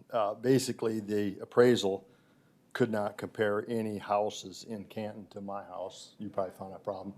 They went to T for 1 and to Sioux Falls for 2 others, which were the same square foot of house within a few $1,000s of the value of my house is what they had. But I don't think you can compare Sioux Falls to Canton or T. One of the other things it is for my house, a cornfield 150 feet north, a fourplex north of my house that's 25 years old, been changed hands 2-3 times last year, a 75-year-old house kitty corner, a 50-year-old commercial business across the street, a football field in my backyard, and a what, a $600 or $1 million mansion south of me. So I don't have all $600,000 houses around me, or $800,000 or $200,000 homes. So, like you said, or somebody said, kind of unique that way. You know, I did some comparison from the tax that I looked up online for the county, and man, there's houses that haven't been sold that are more square foot than mine, and taxed quite a bit less, anywhere from, man, 70,000 to 157 of the three I looked at. And if you talk about lower level being tax less, is a walkout basement considered above ground level then? No, but it is valued higher than a garden view. Okay, okay. And then, of course, one of them, you know, has a, you know, older home, higher quality, probably mine, with a fenced-in yard with a pool, and it's, you know, still that $100,000 less. And I think my house is the highest valued house in Canton, from what I see. Sir, do you have a copy of the appraisal I can send? I have just this. I have the whole appraisal, all the pictures inside the house and outside. If I may address the board, Go ahead. I think that's, when we look at assessments for taxation purposes, it's very clear what the gentleman to the left of me is saying. We assess properties equally using the same methodology. A fee appraiser is going to go out and cherry pick their comps. They couldn't find comps for this property in Canton. They went to Sioux Falls and they went to T. We're valuing all of these properties exactly the same, using the same methodology, using the same computer-assisted mass appraisal system. We're fair, we're equal, and we're within the market value range that's indicated to us when we look at all of the sales in Canton. Can I It's ask? a fair system. Can you explain also, when we lower the value on a particular piece of property, how does that get spread across the tax base? It's always been, you know, known we lower one for one property and that tax base gets redistributed to everybody else. We lower his and your taxes are going to increase because that tax base has already been assigned to this taxing district. Yeah, and according to statute, we can't actually use that concept as a reason for making our determination today, can we? No. So we have to disregard that notion or concept. Correct. One clarification, if you look at the rest of the valuation, they did compare 3 houses in Canton that are 2-story homes, not single family. And for some reason, they said you can't use a comparable 2-story to a single family, because that's why they went Sioux Falls. They did the Biersbach house, which is totally renovated years ago. They did the Bogue house, and they did the Slade house, if most of you know which the Slade house is. You can't compare the woodwork, the 12-inch baseboards, whatever, and that house sold for $420, size-wise uncomparable to mine. Their house is 50 years older than mine, I know that. You know what I mean? But when you look at quality house or whatever, and the hundreds of thousands they put in that house in the Vilks years ago, you know, which would people choose, that house for $400 or mine for $400? Do you have any objection to the land value being set at $48,648? Paid $25 for it 20 years ago, which was a good buy, but no. Okay. And then the other thing it is, I do not have a 5-stall garage, I have a 3. I have an unattached shed out back that was moved in there 10 years ago. That's a 2-stall shed out back. It's not a 5-stall house. So if there's no objection to the land value, that means the assessor's office is at 536 and change, and you're at 532 and change. You guys are really close, aren't you? If there's no objection to the land value. So there's only about $4,000 difference between the two of you on your assessments, correct? Well, Right. mine, that's 572, the whole value of the house, what they assessed it at. Well, you said you agree with the land value at $48,648. Then, if we look at the structure, you said your structure's worth $532. Assessor's office said $536. You're only about $4,000 apart, right? And if I could clarify for you, Mark, on your PT-17 you filled out, you did say $40,000 on the lot, so you were in a disagreement at that point in time. Now today Okay. you're agreeing. I guess my wife had filled us out. She sent me here to do this, so apparently that's what she had thought. It wasn't an agreement. And of course, when I built this house, it was taxed at $300,000 22 years ago, and now it's at close to $600,000. Taxes were $6,000, or not quite. I mean, man, you get penalized for taking care of your house. You want your valuation high. We all do, whether it's farmland or whatever, but, you know, there's no, comparable houses, I guess, in Canton that are two-story houses that have been sold, even though you value, and I feel it's a tough job, you know what I mean? There's no two, I sell cars, there's no two used cars alike, and there's no two houses alike. I mean, but until you get a real value of a house, I don't know. All right, somebody have a motion they'd like to make? I'll make a motion, value the land at $48,648 and value the house at $534,000. Thank you. Is there a second? I'll second. Thank you. Sherry, will you call the roll, please? Commissioner Aaron's, Yes. Commissioner Sean, Yes. Commissioner Gibbons, Yes. Commissioner Landine. Yes. Thank you. Motion carries. Thank you, sir. Hey, sir, I got your copy up here. You can have that back. Thank you. Move on to item 9. Our next appeal is parcel number 200.63.02.019. It's property located at 34 Park Lane here in Canton, owned by Barbara Least. It's a single-family property built in 1971. It's an average quality home with maybe some extra additional amenities. 960 square feet is the total main floor square footage. Lower level finish is 816. We originally had a total assessed value of $151,120. After the appraiser spoke with the homeowner, there was some water damage in the basement, so we do have a recommendation to lower the assessed value on the house from $133,570 to $122,263, which brings us a total of $139,813 for the recommendation. The value didn't change from 2020 to 21, other than the water damage change that we made for this property. So the three comparables are all comparables in 2020. We felt the most comparable was comparable number 1 that sold for $163,500. That was also in Park Lane. Our recommendation price per square feet is $127 per square foot. The cost range is between $116 and $133. The market is indicating $152 to $162 a square foot.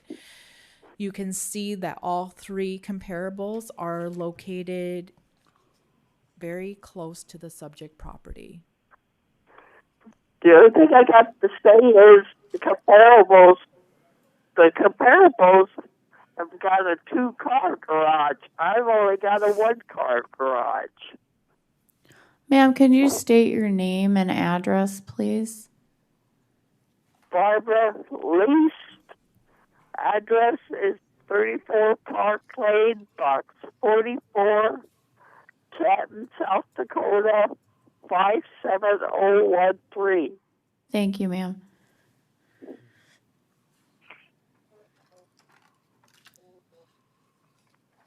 So you're saying that there's only a 1-stall garage? Yes.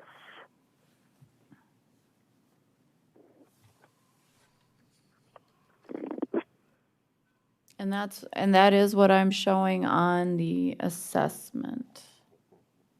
Correct, Carla? Correct. 1-stall garage for the subject. Comparable 1 is also a 1-stall garage. And how much was the comparable one? Well, there were 3 comparables, ma'am.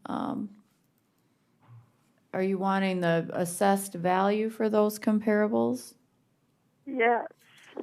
Comparable 1 was, the assessed value was $135,212. Comparable 2 was $159,134. And comparable 3 was $144,020. Okay. So, what do you, as of now, what do you assess my property at? I mean, lowering it. At $139.14 a square foot for the house, and $2.25 for the land, for a total valuation of $151,120. Yeah, because I was going to try and see if you could lower the assessed value. The value was changed, ma'am. It was reduced down to a total of $139,813 because of the water damage that you had in your basement. Okay, I agree with that. Okay, if you lowered it to 139,000, I'll agree with that. Okay, and that is the recommendation. I'll make a motion that we taking into consideration the assessor's recommendation as well as the admission by the appellant, that we value the land at $17,550, and we value the other buildings at $122,263. I do have a question though. I notice on there the dollar amount is under the other buildings category. Is that just a typo? Put it in the wrong box? Yeah. So I'll just move that to house. We value the house at $122,263 for a total assessed value of $139,813. Thank you, Commissioner Aaron's. Is there a second? Second. Thank you. Commissioner. Ma'am, it sounded like you wanted to say something. Go ahead. No, that's okay. That's okay. Okay.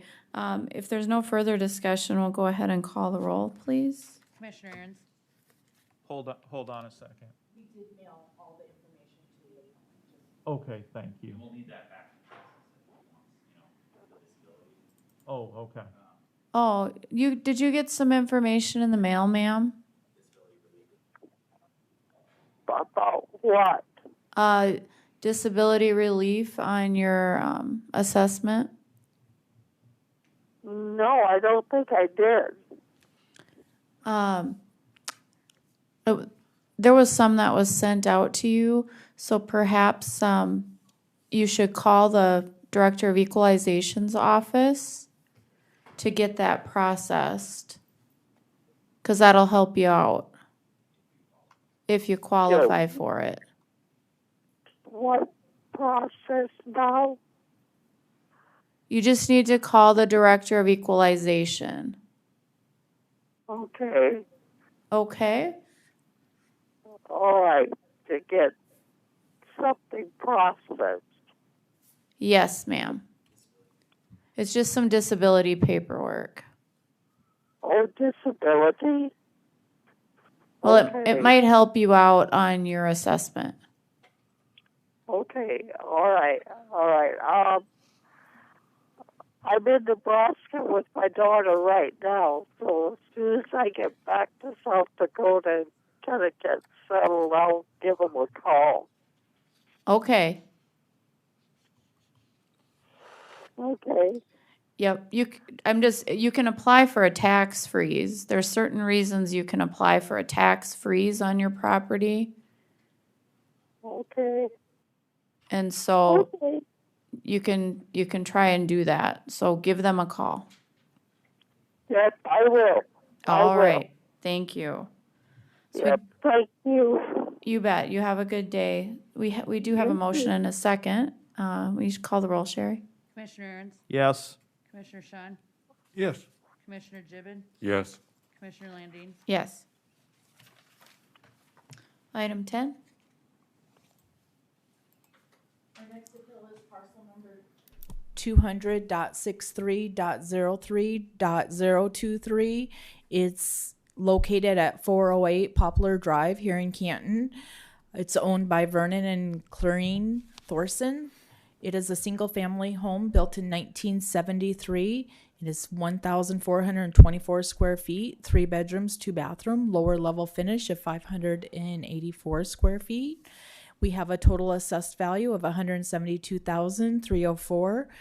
Very similar assessment as of last year, 2020.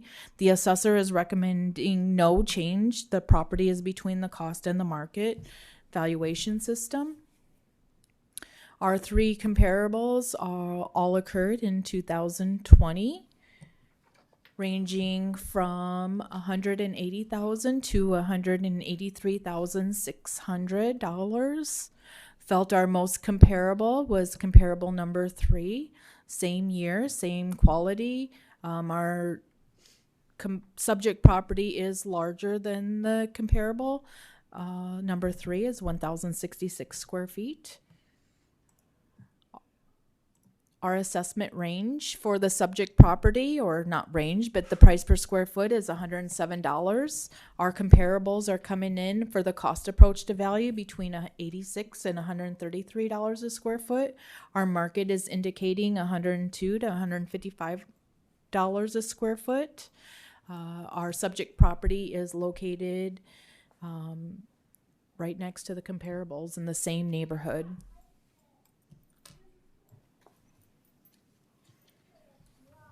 Thank you. Sir, I'm assuming you're the appellant in this case? Pardon? I couldn't hear You're the appellant? Are you Mr. Thorson? you. Yes, I am. All right, you just state your name and address, sir? Vernon Thorson, 408 East Poplar Drive, Canton, South Dakota. Thank you. And what do you want us to know today, sir? Well, my last year's taxes increased 20%. Over the last 5 years, the house has increased 75%. I think those two numbers are kind of out of line. I don't know what would be comparable in Canton if everybody's gone to that percentage. Okay, another thing is water damage. There's nothing on there about water damage, and I had the 600 and some feet down in the basement that I don't even use anymore because of the water damage, because I've had it 3 times. And the comparable houses that I come up with is the 2 alongside of me and the 3 behind me. And the highest one is 158,000 compared to my 172. And the lowest is 145,000 compared to my 172.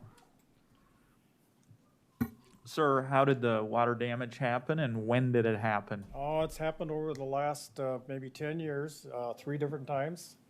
And it's because of the excessive amount of water that's coming through the air. But it comes in through the wall of the basement. So condensation through the basement wall? It ain't condensation, it comes through the walls, under the wall. Okay. Onto the basement floor. Okay. I don't have tiling, because back then they didn't do tiling. I have 3 sump pumps that now takes care of it maybe, but I'm not sure, so I don't dare rebuild back, because I've torn up all the flooring. Even the baseboards have been redone, re-put back. I had to refinish them, but I still don't trust it enough to. I just use it as a regular basement now. I don't use it as any living area. Is it down to the concrete wall? Concrete walls, yes. Okay. Carla, have you been in this house? How long? I built it in 1973. No, my question was for staff. Oh, okay. We did not enter the home during reappraisal. Property owner did not respond to our assessment. Could I request a reassessment of, for them to come in and reassess it? You'd be willing to let them into the yes. property? I would be willing. Carla, would your office be able to do that? I don't know if there's time. For the 2021 assessment year for, Right. If you can't, you can't. I mean, Is it I kind mean, of a I protocol? don't have a problem going in and doing it myself. I'm not sure about staff with COVID regulations and such, but I would personally do it. What are the board's thoughts? Well, it sounds like both parties agree that Director of Equalization's willing to go in, subject to some COVID concerns, and the appellant is willing to have you go in. I guess the only issue is, can it be done in a timely manner? I can do it anytime. Are know, you I just need retired, a sir? Day or two to know ahead of time. Are you retired? Yeah. Or available? I'm available all the time. I mean, most of the time. I do have some commitments. Right, right. I would can like go to in be this called and afternoon. let know a day or two or three ahead of time. Can you do it this afternoon? God, I don't think I could, no. I could do it, Wednesday? I think I could do it Wednesday. I think you should work with the Director of Equalization, because maybe they'll see something that they couldn't see before. Right. May help you. Yeah. You're able to do that, Carla? Yes. So. Anytime on Wednesday or? How about 8 a.m.? Ooh. He said he was retired. Yeah, I'm retired, is right.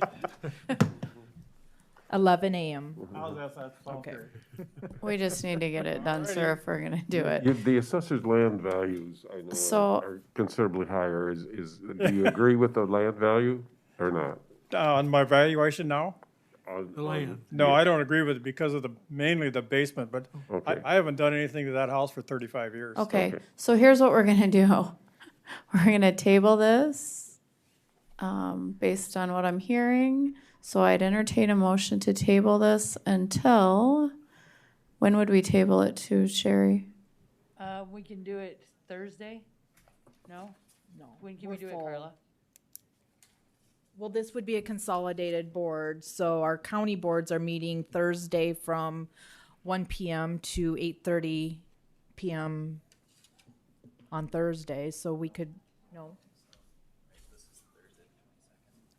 Wednesday is the 1 to 9. That's true, Tuesday 1 to 9, Yeah. yes. Thursday, yep. Thursday, I think our last appeal is at 2:50 p.m. So we could put it after that, but the board makeup might be slightly different between Consolidated and County, I guess. I'm not sure. You would maybe be the only one that would be different. Are you available? Sure. Okay, so Thursday at what time? 3 o'clock. Yeah, I think I could make that. I got an appointment in Sioux Falls at 11. You'll either have to make it or you won't make it. We've gotta make a decision on these. Is there a later time that day or? So if I come up with a recommendation after an inspection, I'll let you know what that is. Okay. And then if you agree, then you don't need to show up. I'll just present that recommendation to the board. Now, if you were to disagree with my recommendation, I mean, your best is to appear before the board and then tell them why you disagree with the recommendation. Otherwise, you can send in any type of paperwork at all, so they are able to make their decision. Okay, so you're gonna be at my house on Wednesday? Wednesday at 11 a.m. 11? And then, okay, then, the next Appear meeting- before the board at 3 o'clock on Thursday. Okay. And he can call in if he wants to, and everybody's got to bend a little bit if you want some grace here. Is that the way you prefer to call in, or would you? No, I would just appear. Yeah. All right, So I'll be here, you'll be up at 11 on Wednesday, and I'll be here Thursday at 3. Okay, doke. so Appreciate it. I'll ask Thank for a you. motion to table this until Thursday at 3. 3 o'clock. I shall move. Thank you. Sherry? Commissioner Aaron's? Yes. Commissioner Sean? Yes. Commissioner Gibbon? Yes. Commissioner Landine? Yes. Thank you, sir. Yep, We'll thank you. see you on Appreciate it. Thursday.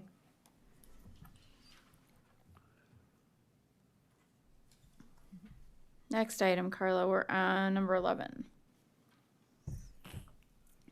Our next appeal is parcel number 200.14.34.006.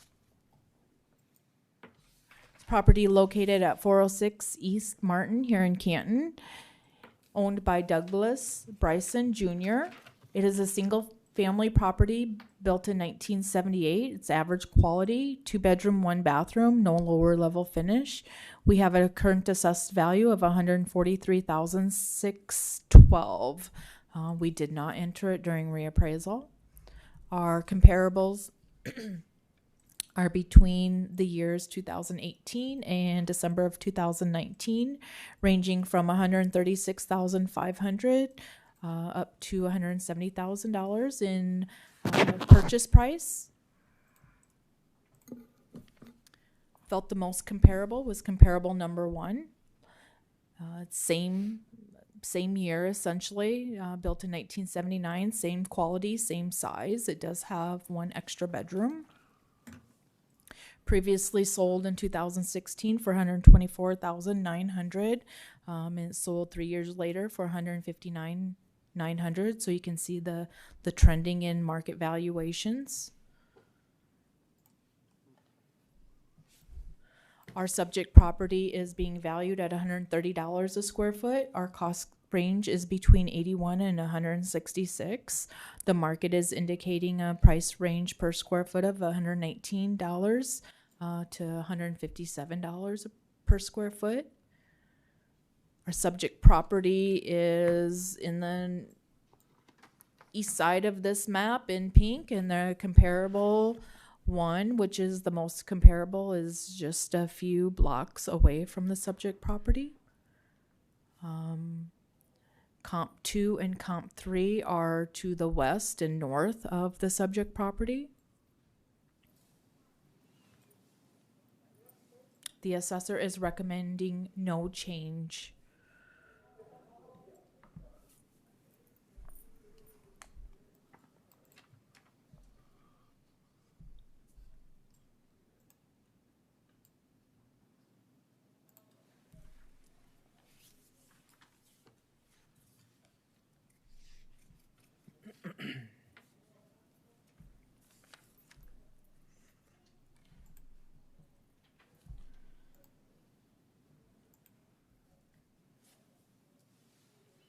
Sir, would you just state your name and address? Doug Bryson, 406 East Martin, Canton, South Dakota. Thank you. And what would you like us to hear today? I had the house appraised last fall, and it appraised at $119,852. I believe I attached the appraisal with the. Yeah, they have the appraisal there, but yeah, any of these, I guess, for the value on the other houses, they don't have the elevator in their backyard or the railroad tracks or Dakota Fertilizer as well, but that's all to the north. So in the wintertime, you get all the harvest coming. You got the north wind, and it blows all the corn dust down and makes a mess out of everything in your house.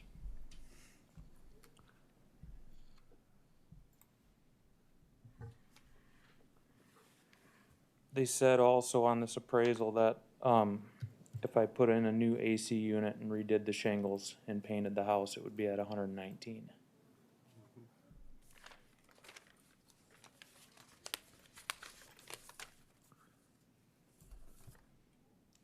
How old is the roof? I bought the house in 2007. And I want to say that it was 5 years old then, so. And have you made any improvements to it? I put windows in it probably 8 years ago or so. Does it have a basement? It does have a basement. Any water problems? Yes, there is some in the northeast corner. Does it pond or pool? It pools down there in the northeast side. I think it might be a crack in the foundation that it's running through in the walls. Do you have sump pumps in the house? There is a sump pump, yes.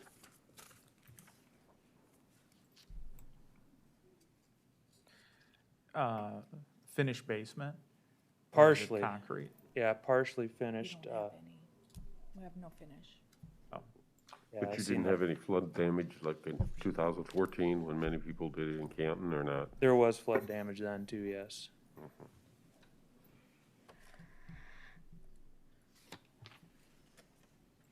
Do you, you put on here, you value the land at 10,000, the assessor's office says land is at 14,805. Yeah, that's close enough. I guess I don't. You'd agree with the assessor's office about the land value? Yeah, that would Okay. be fine. And then, I see you attached a comparative market analysis here, which, not quite the same as an appraisal, but that's what you were referring to, right? When you said an Yes. appraisal? Yeah, Okay. I did have it appraised I had a divorce and I had to have it appraised for that, so. Was that a market analysis? Did it, like a realtor do it, or did you have a A certified? realtor, yeah, Keller Williams Realty in Sioux Falls did it. Did you have to, oh, hold on, I think I understand what Commissioner Landine is saying. Did you have to refinance the house as a result of the divorce? I did. So that's why you had to have an appraisal done. Correct. So you had an appraisal, but then you also had this document here called a comparative market analysis. Okay. So you had did you have two different things done or just one? Well, this, I guess there was Or an not appraisal sure. through another bank, I guess. This might have been comparative. When you did the refi? Yeah, probably. Okay. Yeah. What did you refi for? To remove her name. No, oh, sorry. What's the value? What was the dollar amount you did the refi for? 98,000, I believe. Was it a cash out refi or just a There was some straight up? cash out, yes. Okay. What was the value of the house through the appraisal? I don't honestly remember what the,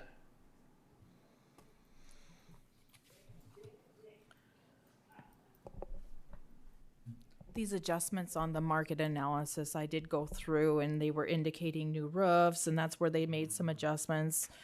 I went through building permits in the city of Canton for these permits, or for these properties, and there weren't any permits for new roofs or, you know, the fences where they made an adjustment for a fence and a roof. So some of these adjustments were not justified. Yeah, and the comps are from 53, 61, 63. And I'm just curious why the property is worth so much less today than it was when it was purchased in 2007. when it was purchased in 2007, I purchased it for $100,000. It says, we said 118, I'll have to see if that's wrong.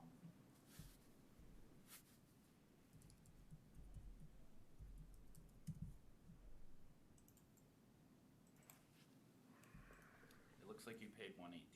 Oh, there was a gift of equity because it was from an aunt of $18,000 for a down payment, is what they called it.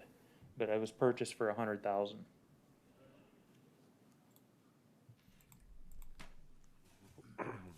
You mortgaged $100,000. Yes. And then you had cash of 18.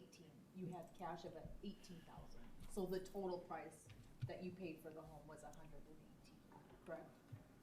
No, I purchased it for $100,000, but to get the loan, I didn't have enough money to do a down payment, so they gift of equity to $18,000 because. At the end of the day, you did record the sale as $118,000. Okay.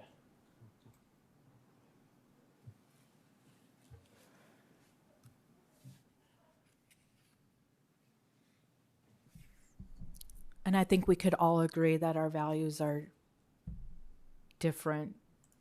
You know, 13 years later, there's appreciation. We don't have any finish in the basement that we are assessing him for. And half of it's finished.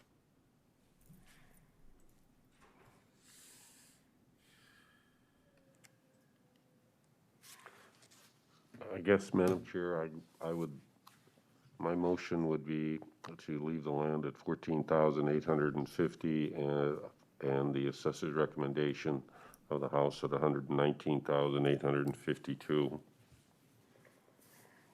All right, is there a second? I just want to clarify that motion if I could. Commissioner Gibbon, you said the assessor's recommendation, or do you mean the realtor's recommendation? I was looking at the assessor's recommendation of the land of 14,852, but the house. She said the house was. Changed the assessor's recommendation to 119,852. Oh, okay, I think I understand what you're saying now. I'll second it. Thank you. Sherry, will you call the roll, please? Commissioner Aaron's, Yes. Commissioner Sean, Yes. Commissioner Gibbons, Yes. Commissioner Landine. No. Motion carries. Is that,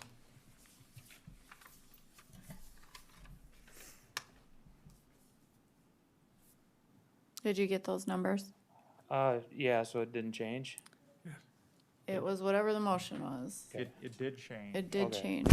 It valued the land at what the assessor said, and it okay. valued the structure At at what 119. your market analysis said. Okay. Okay. Does that make sense? Yeah, yep, That's the way I understood my second to be. okay. Correct. All right, thank you. Thank you. Go ahead with the next item. Our next appeal is parcel number 200.31.08.002. It's property located at 626 North Lincoln here in Canton. It's owned by Lauren Wallem. It's a single-family home built in 1900, average quality, 864 square feet, 1 bedroom, 1.5 bathroom. We don't have any lower level finish. We have a total assessed value of $99,190. The assessor is recommending no change. The home is below market value. Our 3 sales that we found in Canton range from 2018 to 2020 for time frame, and 117,000 to 130,000 for market range. Felt the most comparable was comparable number 1, sold for $117,000. We currently have the subject property assessed at $97 a square foot. The cost range was between $75 and $90 a square foot. The market is indicating a range between $100 and $113 a square foot. The subject property and comparable properties are all located very similar location to the subject property. And the assessor is recommending no change. Go ahead, sir. State your name and address. Lauren Wallem, 626 North Lincoln, Canton, South Dakota. Thank you, sir. And what would you like us to know today? Well, I guess my first note, when I sent it in, I don't think I put, but it was a non-finished basement. And I know it's a non-finished attic or upstairs in it, as far as the second level. I think part that kind of devalues my house is a couple of houses in the neighborhood. And I wrote them down on my note that I sent to you and gave you the addresses. And they're both, one's behind me, you could say, and then the other one is across the street to the north. And I know if I was to try to sell my house, people would be looking around and seeing what's there. And probably void the sale, you could say. And then it's just the idea that it's jumped, 57% just about in 2 years? That seems a little outrageous.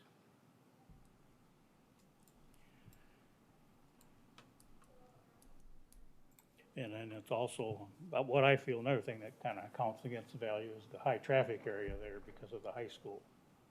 So basically 9 months a year, I got constant traffic through there.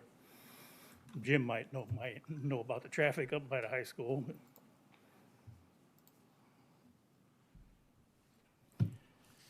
So like I say, I just feel it's above the retail value is what, if I was to try to sell it, it's. You said your home has an unfinished upstairs? Yeah, the attic part, or the second story. It's not very big, but it's.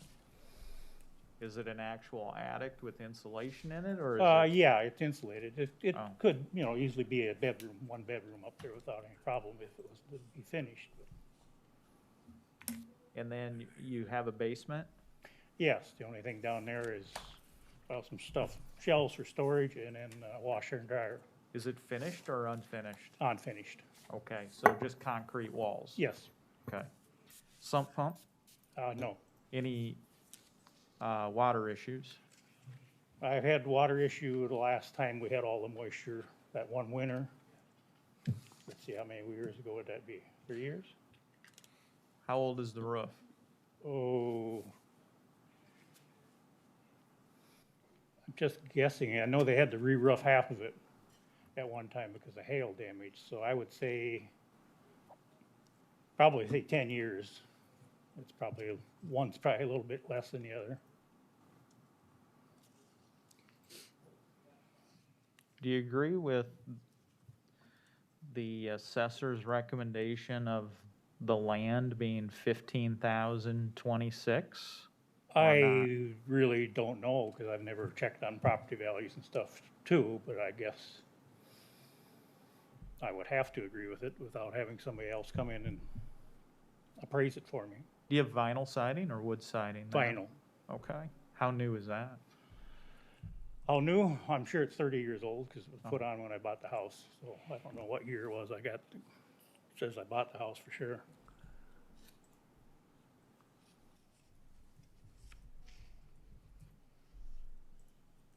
What do you you say the structure's only worth 60,000? What do you base that on? Well, the fact that it's unfinished basement and then unfinished attic, and then like I say, it's the property values around my place. There are a couple of properties that I feel would really downgrade the value of my house. And Carla, you were in this house last year, were you not? In 2019, yes, there was an interior inspection in July of 2019. Has We are anything, not- has anything It wasn't changed? you, was it? It was one guy that lived in Fairview, I think. Possibly, yes. Yeah. Sir, has anything with the house changed since 2019? I haven't really done any improvements on the inside of the house for, well, probably 20 years. Thank you. Go ahead. If I could just make a point, to your point about the neighbors in the neighborhood, if you look at the map that shows where these comparable sales have sold, they're all right in your neighborhood. Mhm. So likely they would have the same impact from the neighbors and Well, traffic the that one you is a do. block west of me, the one that's up on there right now, and the other one, I don't remember where it was for sure. All right, I'll go ahead and entertain a motion on this.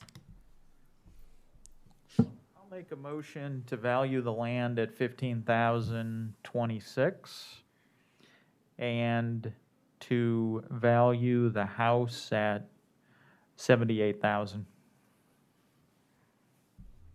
I'll second that.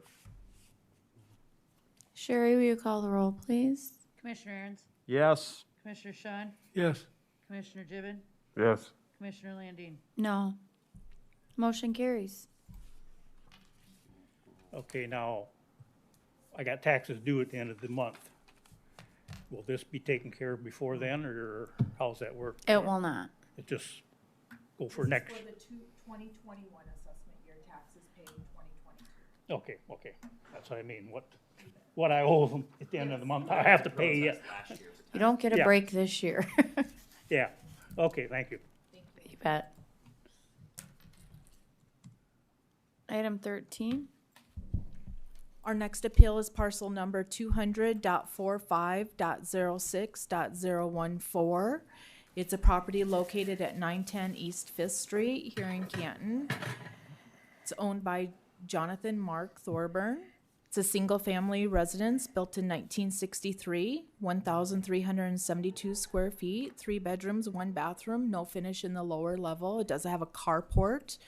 We have a current assessed value of $92,679. We did enter the home in 2020. This property was taken onto the State Board of Equalization, the Office of Hearing Examiners, which upheld the assessor value of $92,679. The assessor recommendation is no change. The property is below cost and the market value.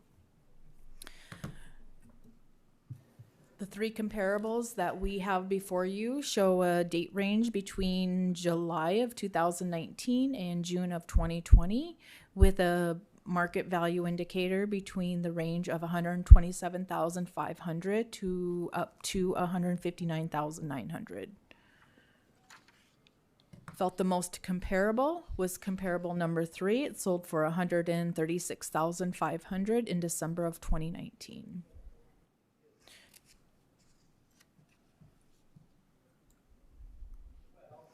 Our subject property is being assessed at $58 a square foot. The cost is indicating a valuation range between $81 and $128 a square foot. The subject property is well below that. The market is indicating a market range between $89 and $145 a square foot. Again, our subject property is well below the lowest. You can see our map. We had to reach out quite a ways to find some comparables. Our subject property is in pink and our comparables are in blue.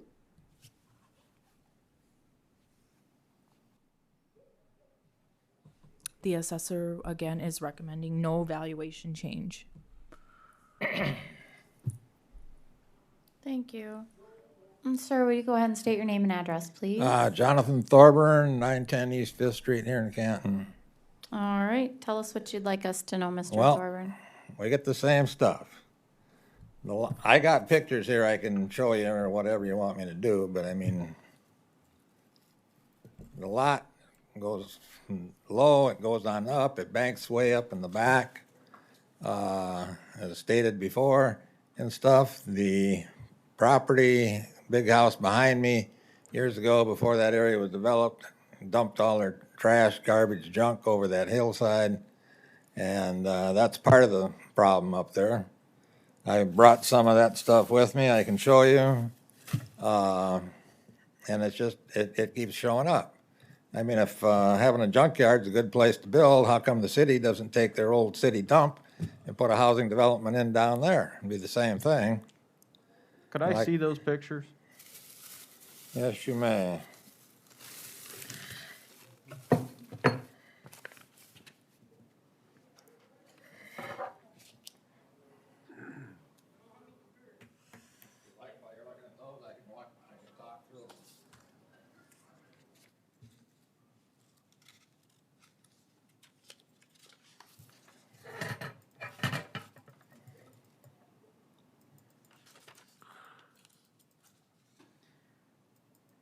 Says you got some water damage in your living room. What's that all about? Well, this used to be a low-pitch tar and gravel house. If you look at one of the backside picture, it shows two, air vents. You can almost see where the two are on the front, on either side of the limb. The lower one was when I had a low-pitch tar and gravel roof on there. And then when we'd had this water dam, when I started having leaks, I tried to get somebody in to take care of a low-pitch tar and gravel roof. I could not find a person. I fought it. And finally, Mr. Corky Havilar said, well, we can put a pitched roof on your house because there's so many different angles to try to do a roof on it. And we'll just square out the roof, get a car shield out of the deal, and at a lot less cost. Now, you got a big old crack here in your kitchen ceiling. What is that about? That's where the had a really good water leak in there. And And then then, the picture before that one, and then on the living room wall, you've got more water damage? well, that I'm not sure what it was. The water damage that I'm showing on the ceilings, there's two in the living room. There's one in the bedroom. I took the glass off, but when we were having leaks through there, it was water dripping down through that fixture. There's one in the hallway showing stained water damage. How old is the roof? I'm trying to think when the heck we had that roof built, when we had the cover and all put on there. Yeah. That was quite a few years ago. More than 10? Oh, yeah. And then And more then- than 15? Pardon? More than 15? Yep, more than 15. Okay. Do you have Now, basement? Pardon? Do you have basement? I have a part basement and mostly all crawl space. Okay, and assessed as crawl space. Okay. So your basement got steps that go down in there? Yeah. And then is there water damage in the basement? No. Okay. The only time I had water in the basement was years ago, when the sewer was backing up. And we weren't putting anything down, trying to figure out what, got city out there, they said the main line was okay, but then come to find out where the building is next door to me, where cable TV is, their sewer came out of that building and then cut in underneath my driveway and tied into my sewer line, the two going out together in a 6-inch. Then it was squared down reducer to a 4-inch and then out into the sewer. What kind of siding is on there? Right now I put vinyl siding on it.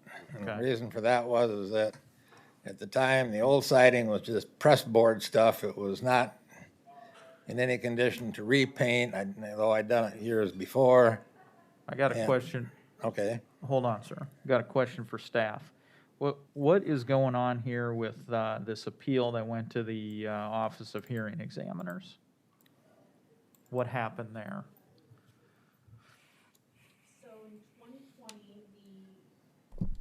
The property owner appealed the assessed valuation, and commission at that time directed staff to go out and do an interior inspection, which we did. And that was after boards of equalization had concluded. We because of timing, we went out and did an inspection. So we were gonna recommend for the 2021 assessment year to have a lower valuation after inspection because we noted some condition issues that Mr. Thorburn has indicated. We did an adjustment for the lot because of the slope and the usage. But in the meantime, he appealed it to the Office of Hearing Examiners. So we brought forth that recommendation that we would have had for 2021 to the Office of Hearing Examiners. And the Office of Hearing Examiners went with the assessor recommendation value of $92,679 after we had did an inspection in, I believe it was towards the end of April of 2020. Did his appeal to hearing examiners prevent you from being able to come back, though, with a different dollar amount? But for the appeal, you would have came back with those changes? With that, with the Office of Hearing Examiners appeal, is what brought us to the recommendation value. That means interior inspection, adjusting the condition for, the things that he's pointing out today. Right. We did write up a full narrative, use path compliant report for that hearing. So is that 2020 number, the 92,679, is that your number after you were in the house? Correct, yes. Okay. It was 120? Yes, it started off at $120,930. And he obviously, you disagreed with that. That's why you went to OHE. Right. Right? Yes. So Now- you maintained your objection, and these guys had their objection. The OHE agreed with them, though. but it never got heard by the commission, it never got heard by the elected officials. It was, but we were never. You didn't get decided to vote it. until after that. Right. Right, they couldn't make a decision on it. Right. So that 92,000 never came in front of the elected officials to have their discretion. It was just an OHE appeal, right, use of discretion, yeah. So, Now, if I may, the picture you saw in the kitchen with that crack and that, it's bowed down about that far in there. Because it was watered, seeping in, and the only thing I could do at the time, I stuck a hole in the middle of it where the cracks were crossing to drain water out of there. yeah, see, if this had been in No. front of the commission and they rendered a judgment on it, I may think a little differently, but it hasn't, so. But now, if I may, those Yep. pictures in the living room with the peeled paint back, that happened after I had siding, or the vinyl siding and all that put on. And it's exactly where the studs are. I have no clue what caused it. I haven't been able to find anybody that could tell me about it. All I know is that when I originally had insulation put in over the ceiling and all was blown in, they checked on the sidewalls. They said, well, there's bad insulation in there. It's not heavy, but we can't blow anything in there. And probably the only way you can do anything with putting insulation in that is to tear off the inside walls and put in siding or put in insulation bat and whatever. Now the bathroom on the house years ago, it had a tub shower in there, but nothing on the walls other than paint. And I went to the work of putting block on there and getting it all, and that lasted a little while, but then things started peeling underneath in the water, so I finally said enough's enough. I had the tub and all that torn out. We tore out the outside wall because I put in a bath bay in there, which eliminated a window in there, which helped a lot. And then, of course, I used the crawl space. We moved that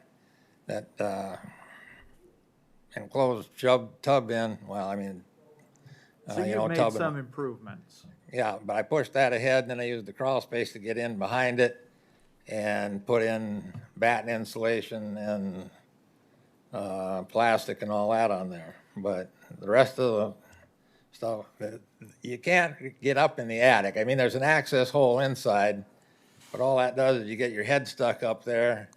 All the rafters in there are plyboarded on one side and open on the other side of the studs and that. And there's about 3 places in there where, well, I mean 3 places. There's one place where there's a cut in the boards going through, but it'll go down a ways and then it'll jog over to the other side a ways and then be in the middle for a ways. So I don't know how you can try to crawl through there and one side to the other when you're crawling on basically just asphalt on the ceiling. All right, You know what I mean? thank you, sir. And- Commissioner Aaron's, do you have a motion? I think Carla If wants I to say may something. address Oh, the go board. ahead. Just for clarification, we originated a value in 2020 of $130,930. The local board, which was you folks, the Consolidated board, lowered it to $120,930 based on testimony from the appellant. We later then did an inspection and further lowered it to $92,679. You have it valued well below the market and the cost. And I'm Because of assuming condition. you've taken all of those conditions into consideration. Correct. When did the local board act on it? 2020? 2020. Okay, so it did come up for review? Yes. Okay. I just wanted to clarify that. I don't think I did that No, the first yeah, time. Yes. yeah. But I've been told that the only way that I can probably get anything done on there is to tear out the ceilings to find out, and replace stuff, because you don't know what kind of damage, water damage is done up there to the insulation and whatnot. The sidewalls have to be all torn off to Sure. re-insulate. So, I mean, what are you gonna spend? 50,000 to get it up to snuff? Right. We've heard what you have to say. I got to keep this moving. Yeah, So I understand. I don't I'm know if gonna you ask guys for a wanna hang on motion. onto this from the backyard or what, but I'm gonna ask for a motion.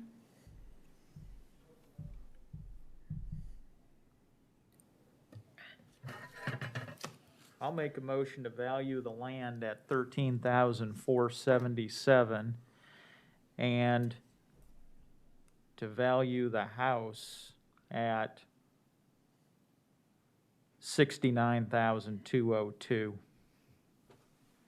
Is there a second? Second.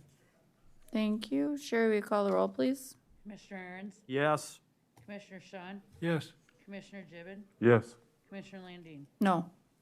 Motion carries. On a separate note, are you 100% disabled, vet? no, right now I'm 40%. Oh. But they're working at more. Okay, I was gonna say, if you're 100%, you need to get with these folks because you can Thank you. get some relief. But, like I say, I don't know how I can, without spending buku bucks, I'm on a fixed income, I mean.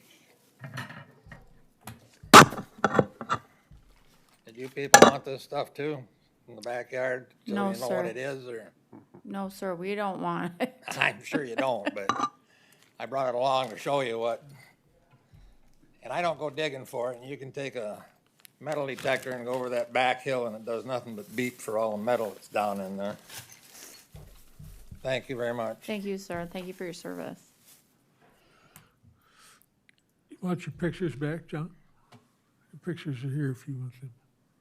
Well, I've got a set of them here. I don't know if you guys want to hold on to those or what. Okay. Oh, it's up to you. Well, if you don't have a use for them, I'll take them. All right.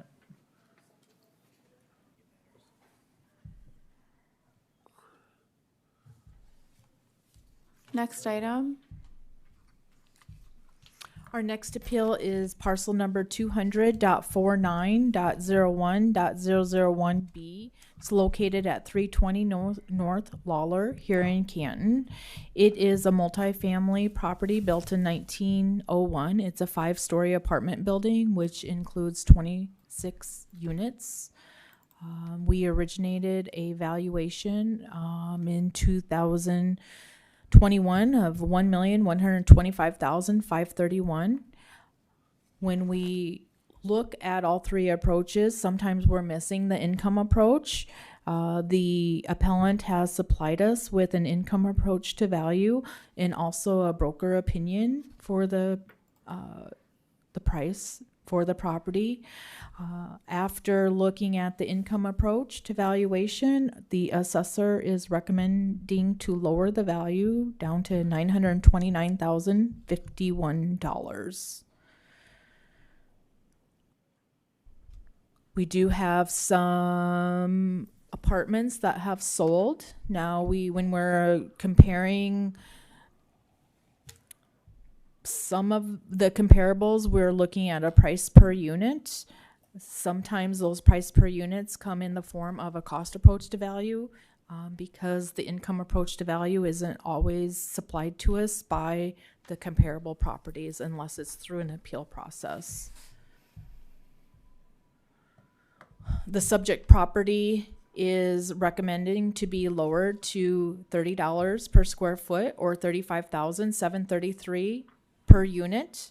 Our cost is a range between $24 and $46 a square foot, or a range of $21,898 to $48,462 per unit. The market is indicating a wide range between $21 a square foot to $81, or a market unit price of $22,333 to $80,000 per unit. The subject property is currently recommending to lower the price per unit of $35,733. And that is the income approach to valuation that is done for all properties in Lincoln County. It's a standardized form.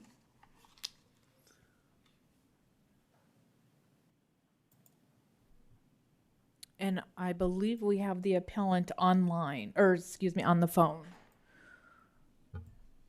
Yes, we're here. Good morning. Go ahead and state your name and address, and then go ahead and let us know what you'd like us to hear. Okay. It's Carla Lem, 47468 280th Street, Worthing, South Dakota, 57077.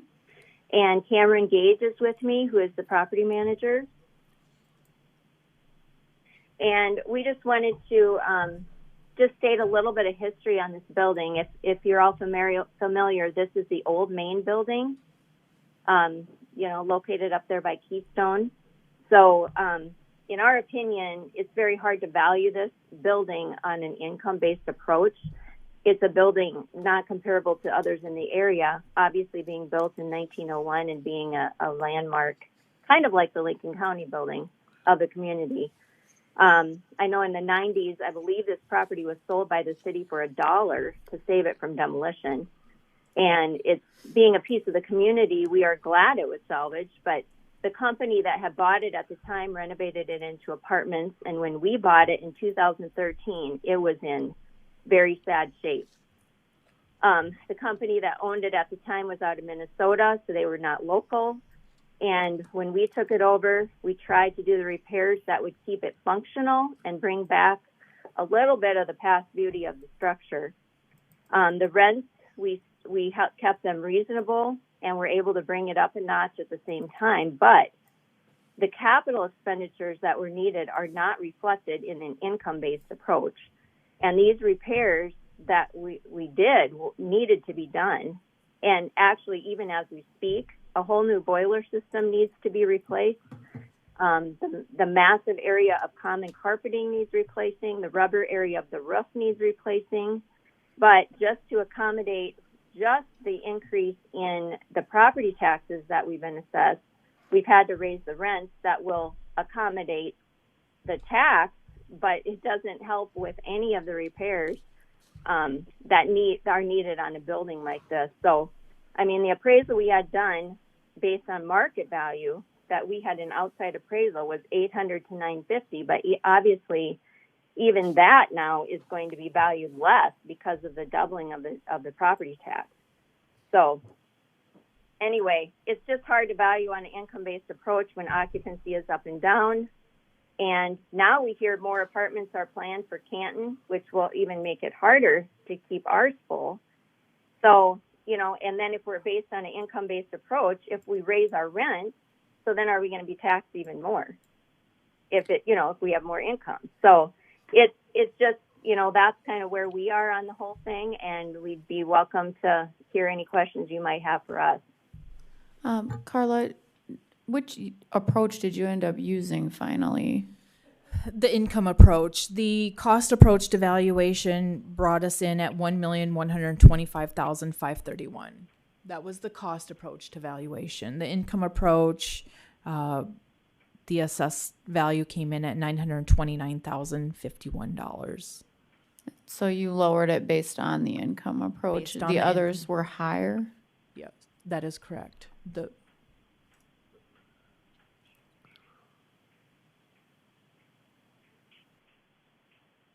Yeah. Well, I guess send the buyers if it's worth that much.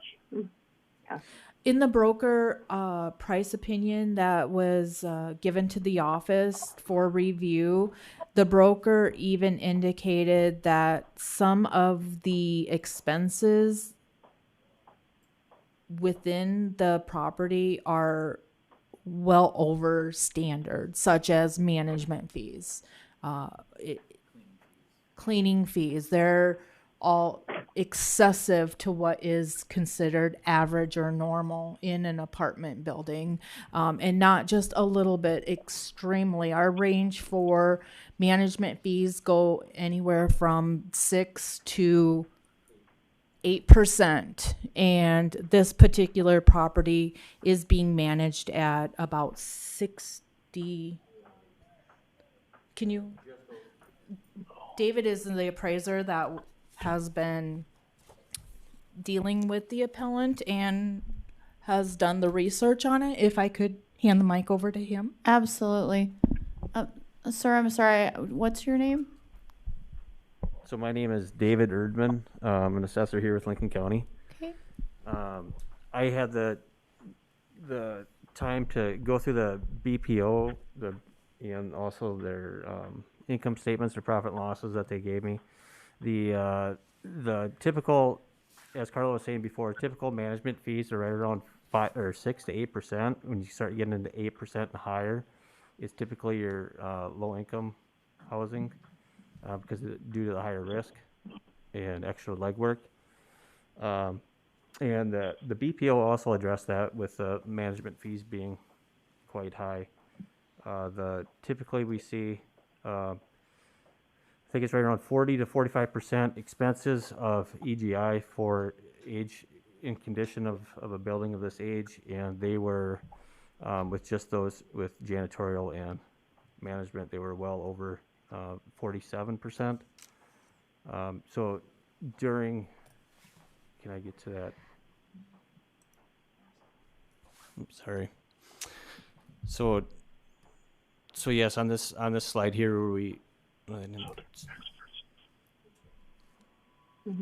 that one there. That one there, it's fine. So yes, on this slide here, we took into account the national average for national, state, and local average for the property management fees, as long as with the repairs and maintenance of $500 to $600 a unit. I also added in, and they did not have reserves to account for some of these other expenditures that they would see over time. And yes, that came into at that 929,051. And all these things that I addressed were also addressed in that BPO. So, when was this property purchased? 2013. By the current owners? Correct. Okay. I have a question for the appellant. You said that a number of repairs had to be made. What do you estimate the repairs needed to be on the boiler system? Just to rebuild them would be $20,000, but we're looking at replacing them. They're 26 years old. Sir, can you tell us your name, please? Cameron Gage. Thank you. So $26,000 to fix the boiler? $20,000 to rebuild them. Yes. $20,000. Minimum $20,000 to rebuild them. And then you said that there needed to be a carpet replacement. What is that? A minimum of $30,000. It's a lot of square feet. Is there any other That's work? just in the hallways. The carpet there is 26 years old. Is there any other work that needs to be on the property besides the boiler and the carpet? Yes, the rubber roof needs to be replaced as well. What is that replacement value estimated to be? I haven't gotten a price on that, but I'm sure it will spoil the looks of $50,000 if it's a penny.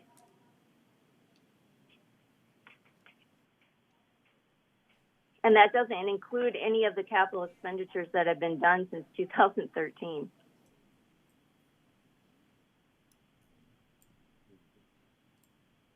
What do the apartments rent out for? Well, with what we just did, they been raised $50 a piece. So the lowest one starting June 1 will be $575, and the top one, the highest priced one on a 2-bedroom is $825.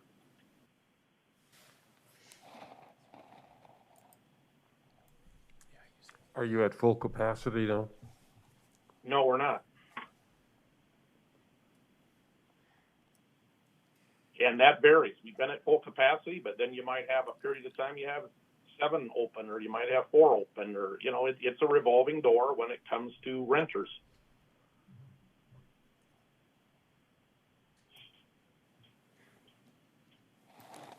One of the difficulties with doing the income approach to value is the fluctuations in expenditures over years. That's why typically you want to look at more of a trend. And that's why you use reserves and you account for that every year. Question for the appellant. You stated the reason for your appeal was assessed valuation is substantially higher than recently appraised value. What was the recently appraised value? The value that it was appraised, value it was appraised for was anywhere from, there was a range given from 800,000 to 950. So when they say Previous to the tax increase. so that's the broker price opinion. That's reflected on the staff slide.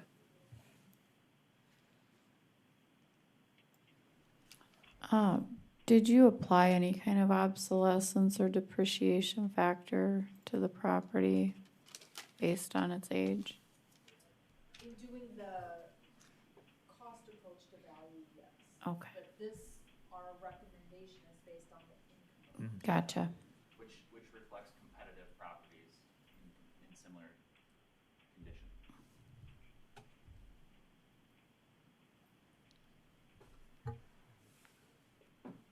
Thank you. Staff, do you have anything else you'd like to add? All right. Appellants, do you have anything else you'd like to add? No. Okay. I'd consider a motion. I'll make a motion.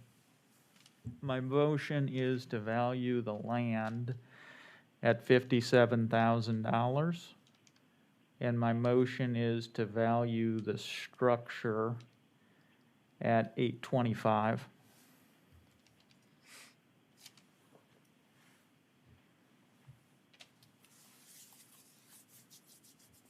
Is there a second? I'll second it. Sure, we call the roll, please. Commissioner Aaron's, Yes.